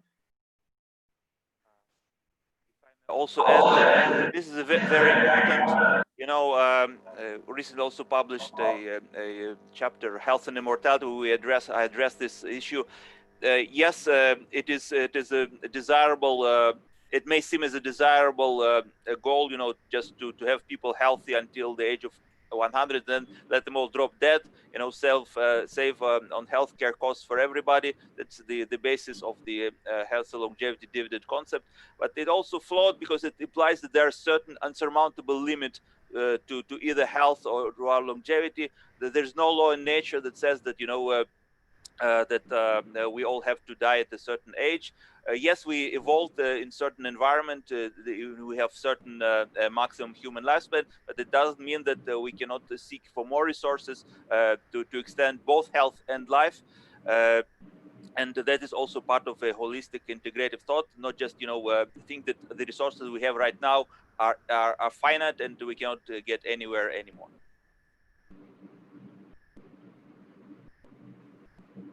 Arpita, please go. Yeah, so basically what I think is the answering to this question is that the superagers, if we look at their genetic makeup, that also gives us an insight as to how their genetic makeup has not been altered. So that is one of the possible possibility that I mentioned it in my presentation, that these factors are also affecting our longevity, and which is why to retain that longevity, they have a very disciplined life. They do everything according with a resilience factor. They don't go messing around with, you know, like depending too much on anything. They try to keep a balance on everything. So that is how there could be one of the major factors as to why they live in a healthy lifestyle, and that is how they have reduced that years of disability, which I was mentioning about.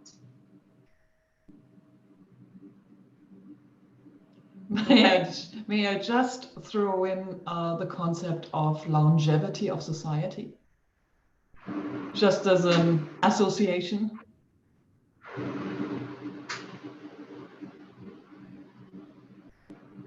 Yeah, Ilia, you are working. No, I just wanted to yes.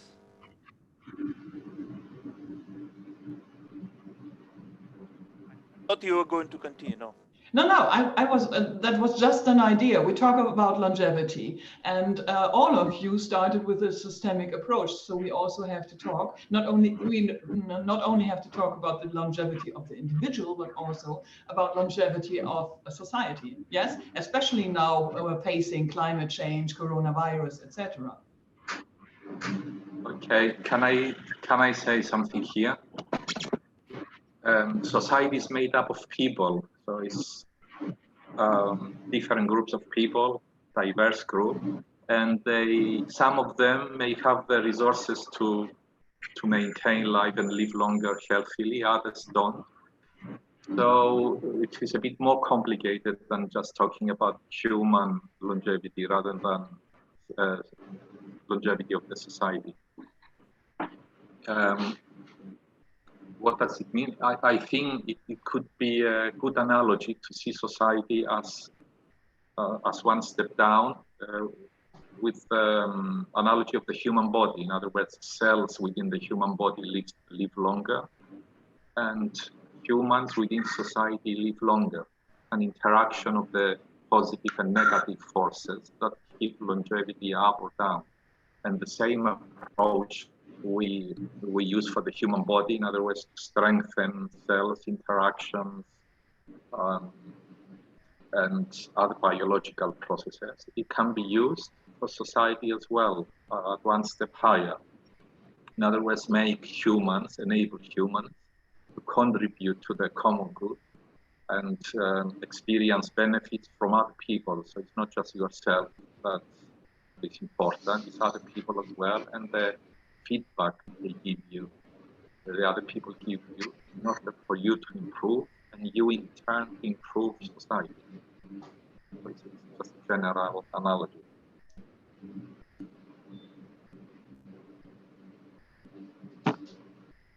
So many hand raises. Ilia, Nora, and then Tharun, please. That it seems the current COVID situation revealed that there are certain signs of senescence in our society. You know, if we even look at similarities, you know, that there's little coordination, there's too much immune response that's characteristic of an aging system. There is, you know, there is some kind of lack of decision making, lack of, you know, strength of response, speed of response, very similar to an aging organism. Of course, people have been talking about decline of Western civilization for a few hundred years, but now we really see some signs that we may be entering some senescent processes as a society. So we better think how we can combat them through some forms of rejuvenation, maybe through increasing diversity, through increasing, you know, resources. Somehow we need to think, not just about the aging of our body, but also maybe make some analogies and learn from one field to another to think about increasing the health and longevity of the whole society. And that will in turn help the longevity of an individual. Then, yeah, and I think I'd just like to add to that as well, that what we're actually talking about is interdependency, and how not only people in a family are interdependent on each other, or various aspects, groupings in a community, or various aspects of a society, but also where's the edge of that society. So, you know, you might live in a nation that has a fantastic ecological record and footprint, but everything is imported. So that exploitation, that extraction, that destruction is simply moved over into another set of spreadsheets, if you will.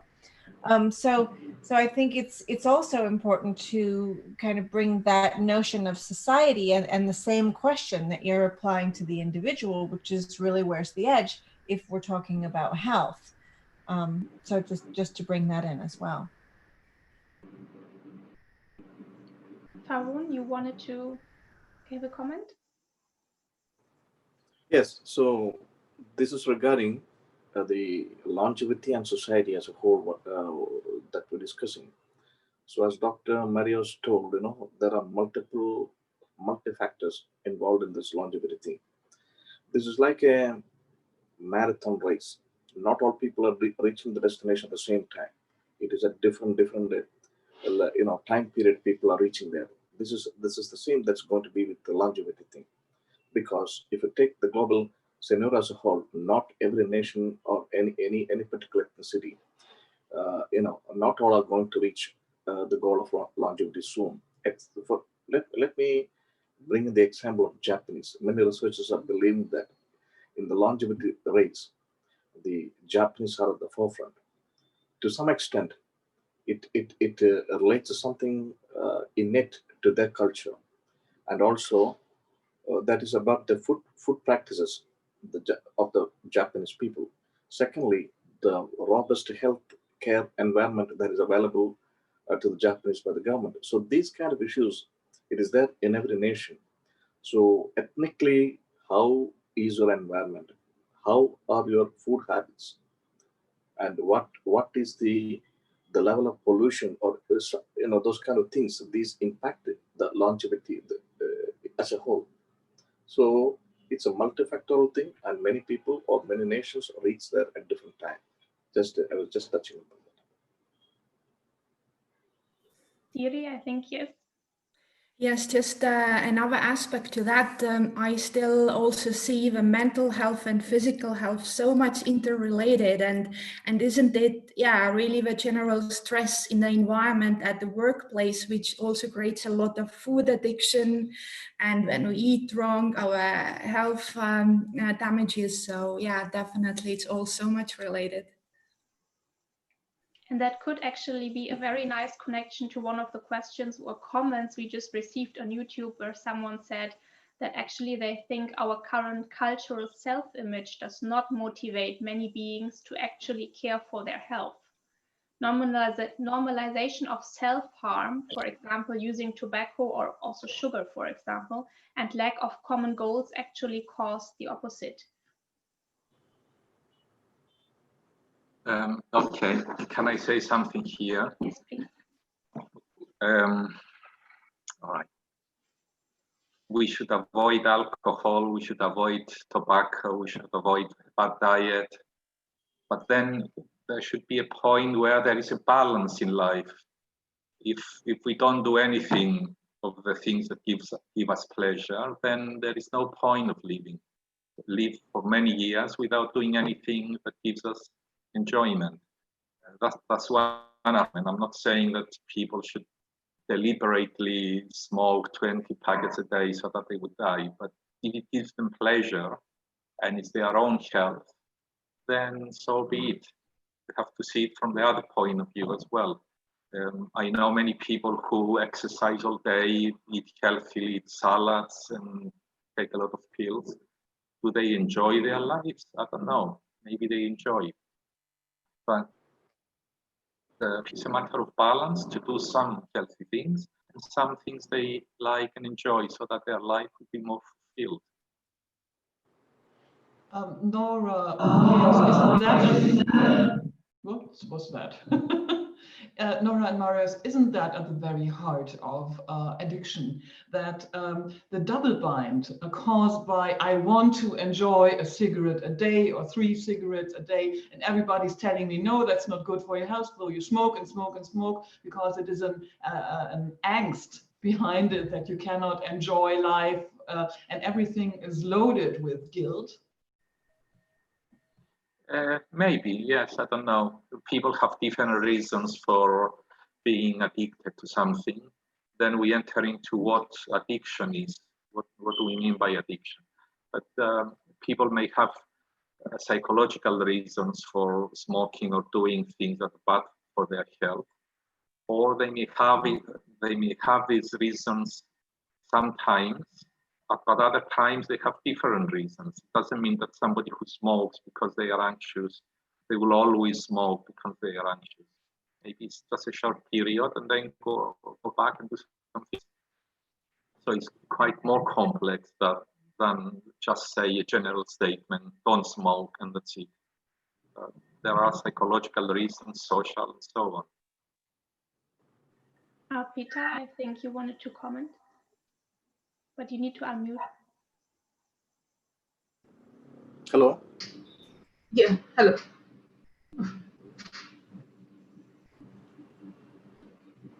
Hello?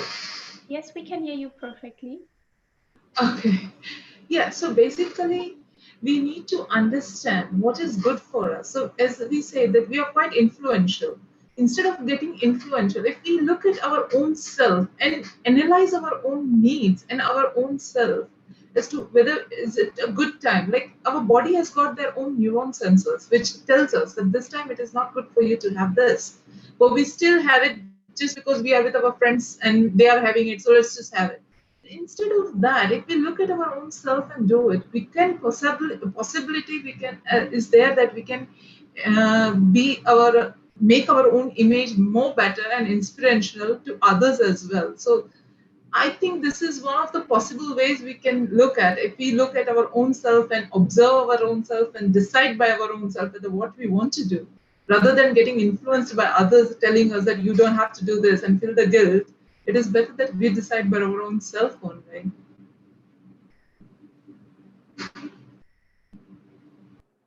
Nora, please. Yeah, I think there's also something in here about a kind of normalization of relationship to health services.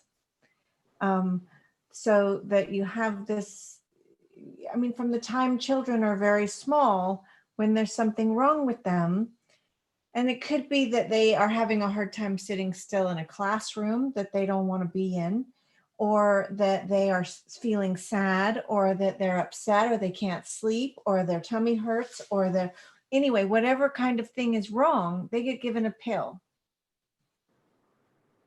And there's a kind, what's dangerous about that is the idea that when something is wrong, there's a pill for it. And this is exactly the opposite, I think, of what we're talking about, which is this inquiry in each moment around what might be the conditions or the context that could be contributing to this, so that we could change the ecology of my life, right? If I'm going through something, you know, I'm not saying there's anything wrong with taking the pill. I'm just saying that without that inquiry that goes into the contextual processes, we get into a perpetuated meta messaging around just take a pill. And that seems to feed into a kind of another thing that I feel lurking in the question of longevity, which is there a formula for this?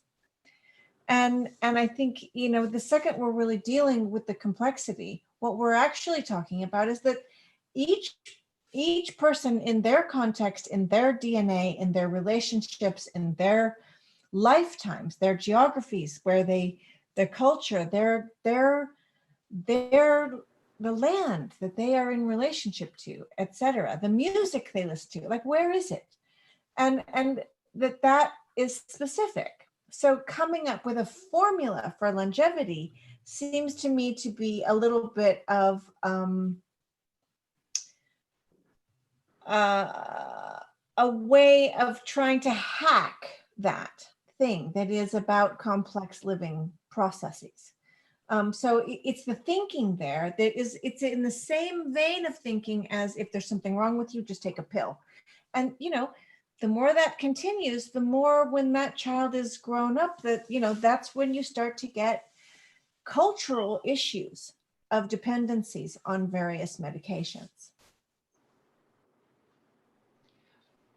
Just reading here from our YouTube audience that Cadell Last has joined us, and he's writing some interesting stuff here. I will read it to you. Enjoyment in the present moment versus long-time suffering or boredom is not a simple problem to resolve. Cadell is a philosopher and he's a team member of FORMWELT-Institute. Everybody knows what is good for us, fruits, vegetables, sleep, etc. But nonetheless, people will still keep their addictions over living longer. The mystery is why people cling despite knowing. Most, if not all, people I know have a pathological addiction that is moralized, internal, external. What if we have no real idea what addiction is because we are obsessed with getting rid of it? Addiction may signal that human beings are inherently stuck to an internal excess that keeps us in permanent imbalance that cannot be regulated for a harmonious balance. That was it. So if you want to relate to it, anybody, and Nora, thank you for your insight again. May I say about addiction, this ties in with what I was saying earlier about hormesis. In other words, a little bit of something is good, too much is bad. So there is a limit where addiction starts and where what is good for us stops. In my mind, this is very difficult to define this limit. It could be different for different people. If addiction interrupts our normal life, then it's bad. If it doesn't and it gives us more pleasure without harming anybody else, then I don't see why it should be bad. Somebody, going back to the cigarette smoking, somebody smokes too much and it doesn't affect anybody else. And they are really, really happy with it, knowing that this is something that is going to kill them, then it doesn't matter. But what about when that addiction is to normal life? What about when our addiction to normal life itself is harmful to the planet? I just have to put that out there and then I'll back down. But in other words, you mean living a boring life without changes? I think I'm talking about our whole socioeconomic system that is, we know it's destructive, right? Our kids, people are having all sorts of, what Siiri pointed to and so on, all sorts of issues from in tiny classrooms all the way up through. And then the ecology and exploitation of peoples all over the world, et cetera. So we know it's bad, but we still do it. And I think part of what we're asking in all of this is, what is systems change, right? How do we get to systems change that would allow for better, healthier living? And yeah, I think it's a connected question to addiction. But then who is to say what is good and what is bad? When we say children need to have good education, who is to define this education? Maybe it would be better to have them distance learning without going to schools at all. Why should this be a problem? I don't know. I'm just asking the question. Maybe living in a family that is disruptive somehow is not too bad. I don't know. Why should we say this is good and everybody should follow this good, and this is bad and nobody should do this bad? Who is to say that? I think Marios, Ilia is burning to give a statement on that. And afterwards, Arpita has raised her hand to also join the conversation. Well, yes, addiction is absolutely central problem, even for the society, for an individual. Aging is also kind of sort of addiction. When you have your threshold elevated, it's an old story of aging. But I actually wanted to bring up something else in relation to balance. That comment on YouTube, and I would like to bring the issue of inequality in relation to balance, because it's really a good way to understand the balance. When some part of an organism or some part of society has too much resources that draws to itself the resource from everybody else, eventually the whole organism dies. So it's relevant for the individual organism, for the whole society. So we really need to think in terms of balancing the inequalities in our world as well, both for our body, for our society. That's also. Arpita, I think you wanted to also comment, and then Tharun, we saw you raising your hand, and Siiri as well. So basically, addiction is something that, if I give you my perspective, it is defined by the nutritional deficiencies that are created inside your body through the biochemical processes that are happening always. So having an addiction, when you feel, it is like a cravings also. Sometimes when you are stressed out, you feel like to have a more and more of sweet things, so sugary things will make you happy.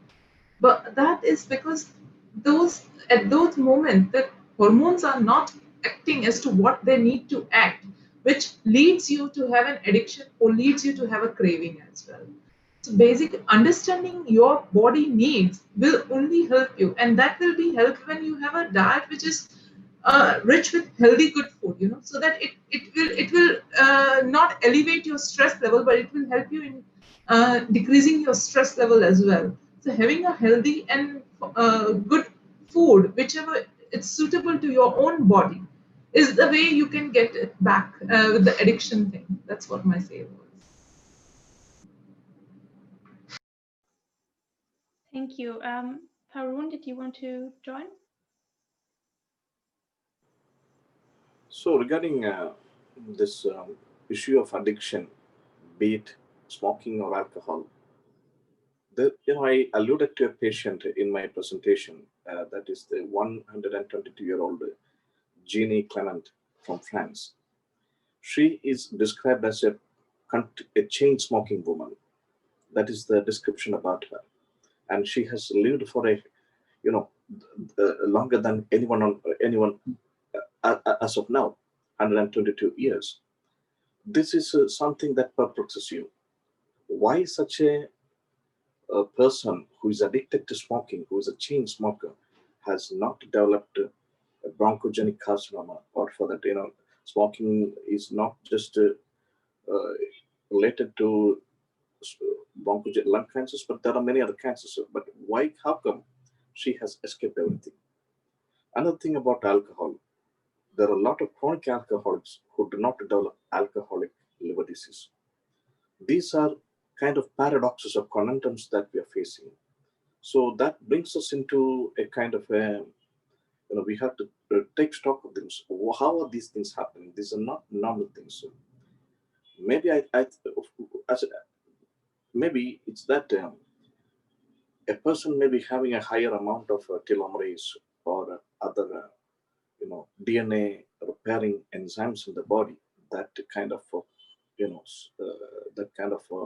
save them from diseases. So biology is not like mathematics where 1 + 1 is not always 2. It can defy, many things can defy logic. So I think we need to investigate into these phenomena. To know addiction itself is believed to be something wired into your brain. So there are neurorestorative and like DBS, where many things has come into the market now, where it can actually treat addiction by putting electrodes in the brain. So it's an interesting thing that I want to, as an offshoot, I want to bring it here. Yeah.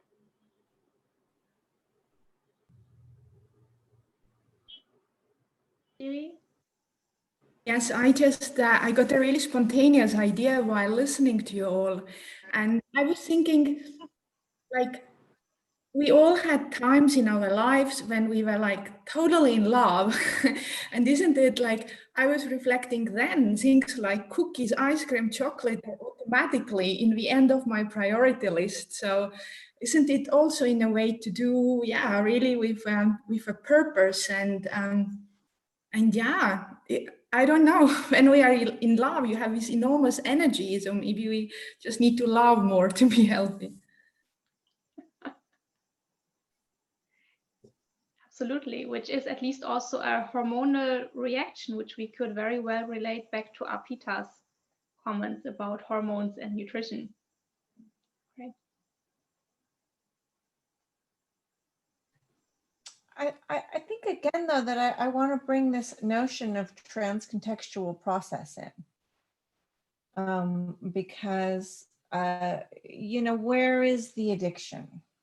Is it in the biochemistry of the body or the brain, or is it in the, the emotional life, or is it, having to do with the economics of trying to just take the medication to get back to work, that it's not, you can't have that sports injury pain right now. You have to work to feed your kids.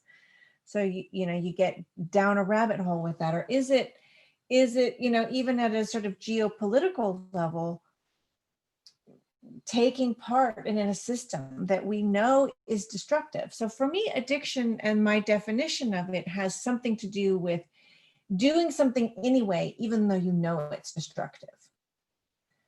And why that's happening, because I think actually, I think this is very relevant for a conversation about health, of what's going on there. And when I think about, I mean, when I was young, I used to smoke cigarettes. And Marios, I loved every single cigarette I smoked. They were so fabulous, you know. It was so fun. And then I quit smoking, I don't know, 25 years ago or something. And if I ask myself, where did the strength come from to quit? It was not just my willpower that gave me that strength. All right, that whatever that was, it came from my relationship to that wanting to be a mother, my relationship to the sort of, you know, the culture of it just wasn't cool anymore to be a smoker. It came from watching my dad die of lung cancer. It came from a feeling of identity. Here we are back with this, and this kind of this multiple contextual process, and so there wasn't a formula that would have given me an out of that addiction. It was more about looking at the way in which I was in relationship to my world. And it wasn't altogether conscious either. And I think that's a big piece of this, is that so much of the stuff that gets engaged in that is destructive is not that conscious, although it can be lurking there. You know, I know that when I bought this shirt, that I was participating in an economy that is, you know, there's a grouping of people who are making these shirts, and the dye is toxic and the labor is appalling, and the distribution requires petroleum, and the economy of the whole process of making this shirt so that I can look presentable for you today, is toxic. It is harmful. So I know that. I mean, I really know that. I study it. I still have the shirt. So how do we get out of these transcontextual relationships that are undermining health, I guess, is another way to talk about this, or that promote healthier relationships?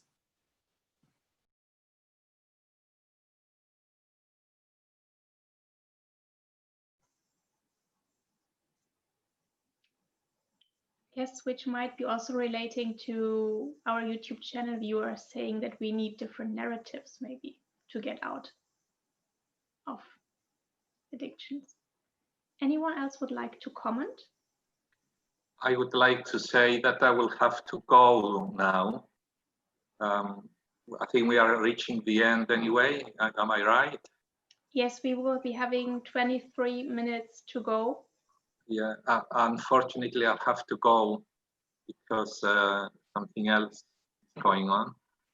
So I wish you all the best, and I wish the discussion continues, maybe in some other way in the future.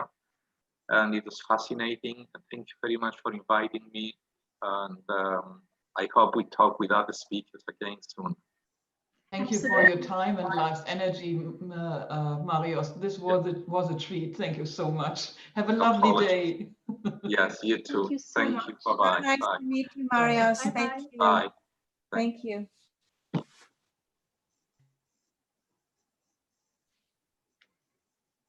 So this might then actually maybe be, Arpita, you were going to say something, sorry. But we still can't hear you. Please unmute yourself. According to what Nora initiated the discussion was that to this contextual things, how do we respond? Now, I feel that this is my way of thinking, that when do we respond? When we feel the urge of responding. And who controls our everything? It is, after all, we are getting influenced by our own thoughts. But when do our thoughts get provoked? When we think. And who decides what we should think? It is our external environment. Yes, definitely. With our near ones and dear ones we live. So our mothers and fathers, they have inputted a thought process inside us. But then they have given us just a base of thinking. what we actually build is the way we observe, and the way we interpret. So that ambiguity, that one thing can be interpreted into so many different things, is what is giving us this contextual thing that even if it is good or bad, whether if it is good, we should accept it, but that could be bad in other person's perspective as well. So our perspective of thinking is basically determined by what we are observing. And to some context, it is also dependent upon our holistic way of thinking. I mean, if we incorporated that disciplined, holistic way of living, we could definitely bring out more better results as well. So that's what my say would be.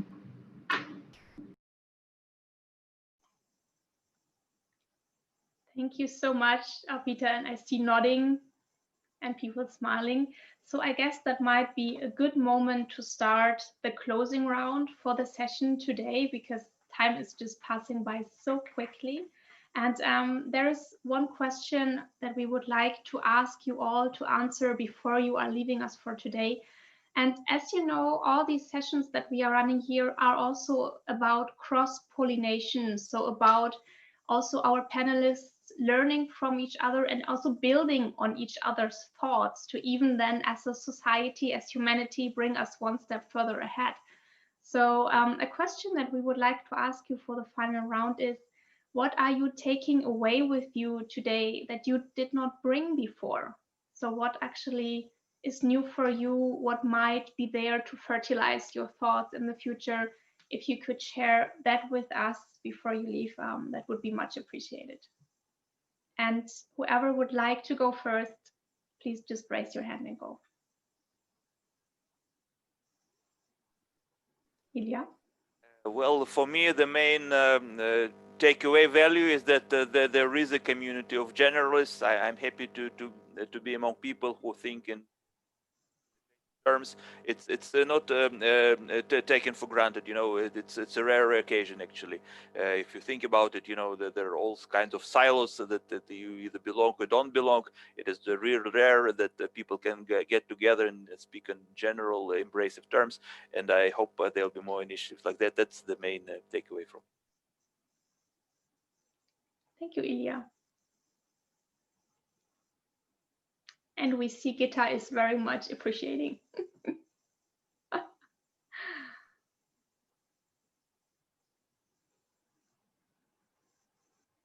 Arpita? Yeah, so for me, the main takeaway from this event is that we need a change. And I saw that a lot of ways we can bring, a lot of different perspectives were laid on the table where we thought, we discussed, we learned so many new things, like from Nora, from Ilia, from Marius, everybody, Siiri, everybody brought, even Tharun, they all brought something different. So it is a great learning process as to see how a complex situation can be analyzed into a different various fragments way, you know. So that those fragmentation, when we combine it, as we say, that it will make the process more into a linear form rather than into a more of a tangled way. You know? So that is what my main learning would be from this event. Thank you. Thank you, Arpita. So to untangle things, absolutely. And I Yes. see Siiri and then Nora are also wanting to share. My wish is really that we would take a lot of this transdisciplinary science, knowledge, education, also that we would bring it to mainstream education, as well as definitely to the corporate world where it's urgently needed. And I enjoyed the exchange today, because even though we all come from such different backgrounds, but I felt there was this same common human understanding of the need of this systemic change. So thank you very much for having me. An absolute pleasure, Siiri. Thank you for being here. And Nora?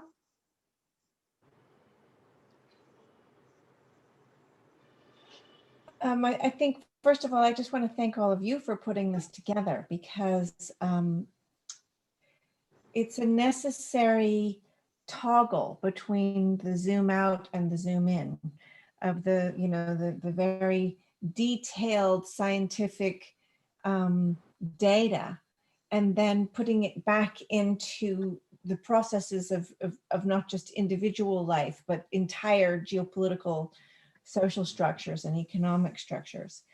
And, you know, we've only been here for a few hours, but we've actually done quite a few zoom ins and zoom outs. And in that process, there is something, you know, Arpita, you were talking about observation and what it is that we're observing. And I think that's one of the ways to actually expand and to produce new perception possibilities, new ways of observing that get to places where none of us were going before. So for me, it's been really interesting to dive into this question of longevity, which actually I never go there. That's not something I spend a lot of time on, because so often for me, what I'm really dealing with is how everything is changing, culturally, economically, emotionally, you know, in all these different ways. We're looking at people as individuals and communities and societies being in some kind of transformation right now. And so I just think it's so interesting to feel that tension of how things last a long time and are in transformation simultaneously. So I think that's a really beautiful tension to hold and to play with such great minds. Thank you all. You've been just so interesting and rich knowledge here. Thank you. Thank you, Nora. Thank you so much for the statement. And Tharun, would you like to say a few words? Yeah, so it reminds me the old fable of the elephant and the 5 blind people. So health is the big elephant in the room, and all the people in the room are like blind people trying to describe the elephant. So, you know, attending this forum with the different people from different streams, giving different perspectives, one from socioeconomics, another ecological, cultural, so many aspects, scientific, so many aspects of health are there. So you have to take all of this thing into account to get the whole picture. So that is why it is important for we all have to move forward as a team to understand health and to decode health and to make health vibrant. That is the that is what I understand from this. Thanks for giving me an opportunity to be part of this wonderful discussion. Thanks everyone there. Thank you for being here with us, Tharun. And to close our session today, I would like to give the word to Gitta to say a few closing words. Yes, thank you very much. Thanks all of you. This was something really quite wonderful to me.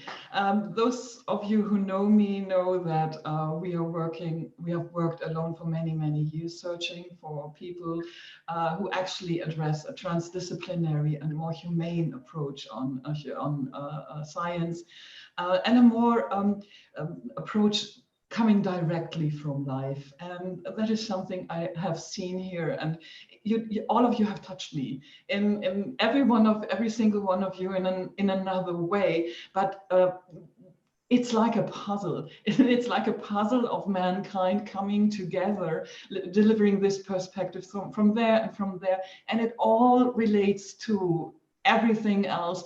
And I think that's the right approach on not only on longevity or Nora, because for you this was the first time to think about this. It is all about longevity in one way or the other, or health or warm data or whatever you call it. It is about us learning that we have to put all these single dots together and relate them. And we have to do this as people with a biography in our background so that other people can relate to this. And this is what happened here. And we like to make an ongoing conference out of this, where we meet twice a year or 4 times a year to share what we have learned over the month and to talk to each other. What the future can look like. And I think while we're doing this, we are changing it actually. more and more people all over the globe are starting to realize that we have to come together, and that the currents of our time have to talk to each other. So thank you so much for participating in this conference, in this dialogue. This was truly a dialogue as it is meant to be. Every single one of you respected the way the other has brought onto the table, and I really feel so grateful. So have a lovely, lovely weekend, and whatever you do, I am grateful, we are grateful, and I hope we see each other soon. Thank you so much, Gitta. And also many greetings to our viewers on YouTube who are actually catching up the sparks that you guys are sending from here and starting up their own discussions. So that is also very beautiful. Last but not least then for me, it's to share with you that the conference actually will go on, and we will have now a 30-minute break, and then we go into augmented humanity, opportunity or threat. And we also have some other interesting talks coming up as well during the next 24 hours. And there are also some interesting videos already available from yesterday. So with that, have lots of fun, have a good day ahead, enjoy the further conference, and it has been a pleasure to have you. Thank you so much.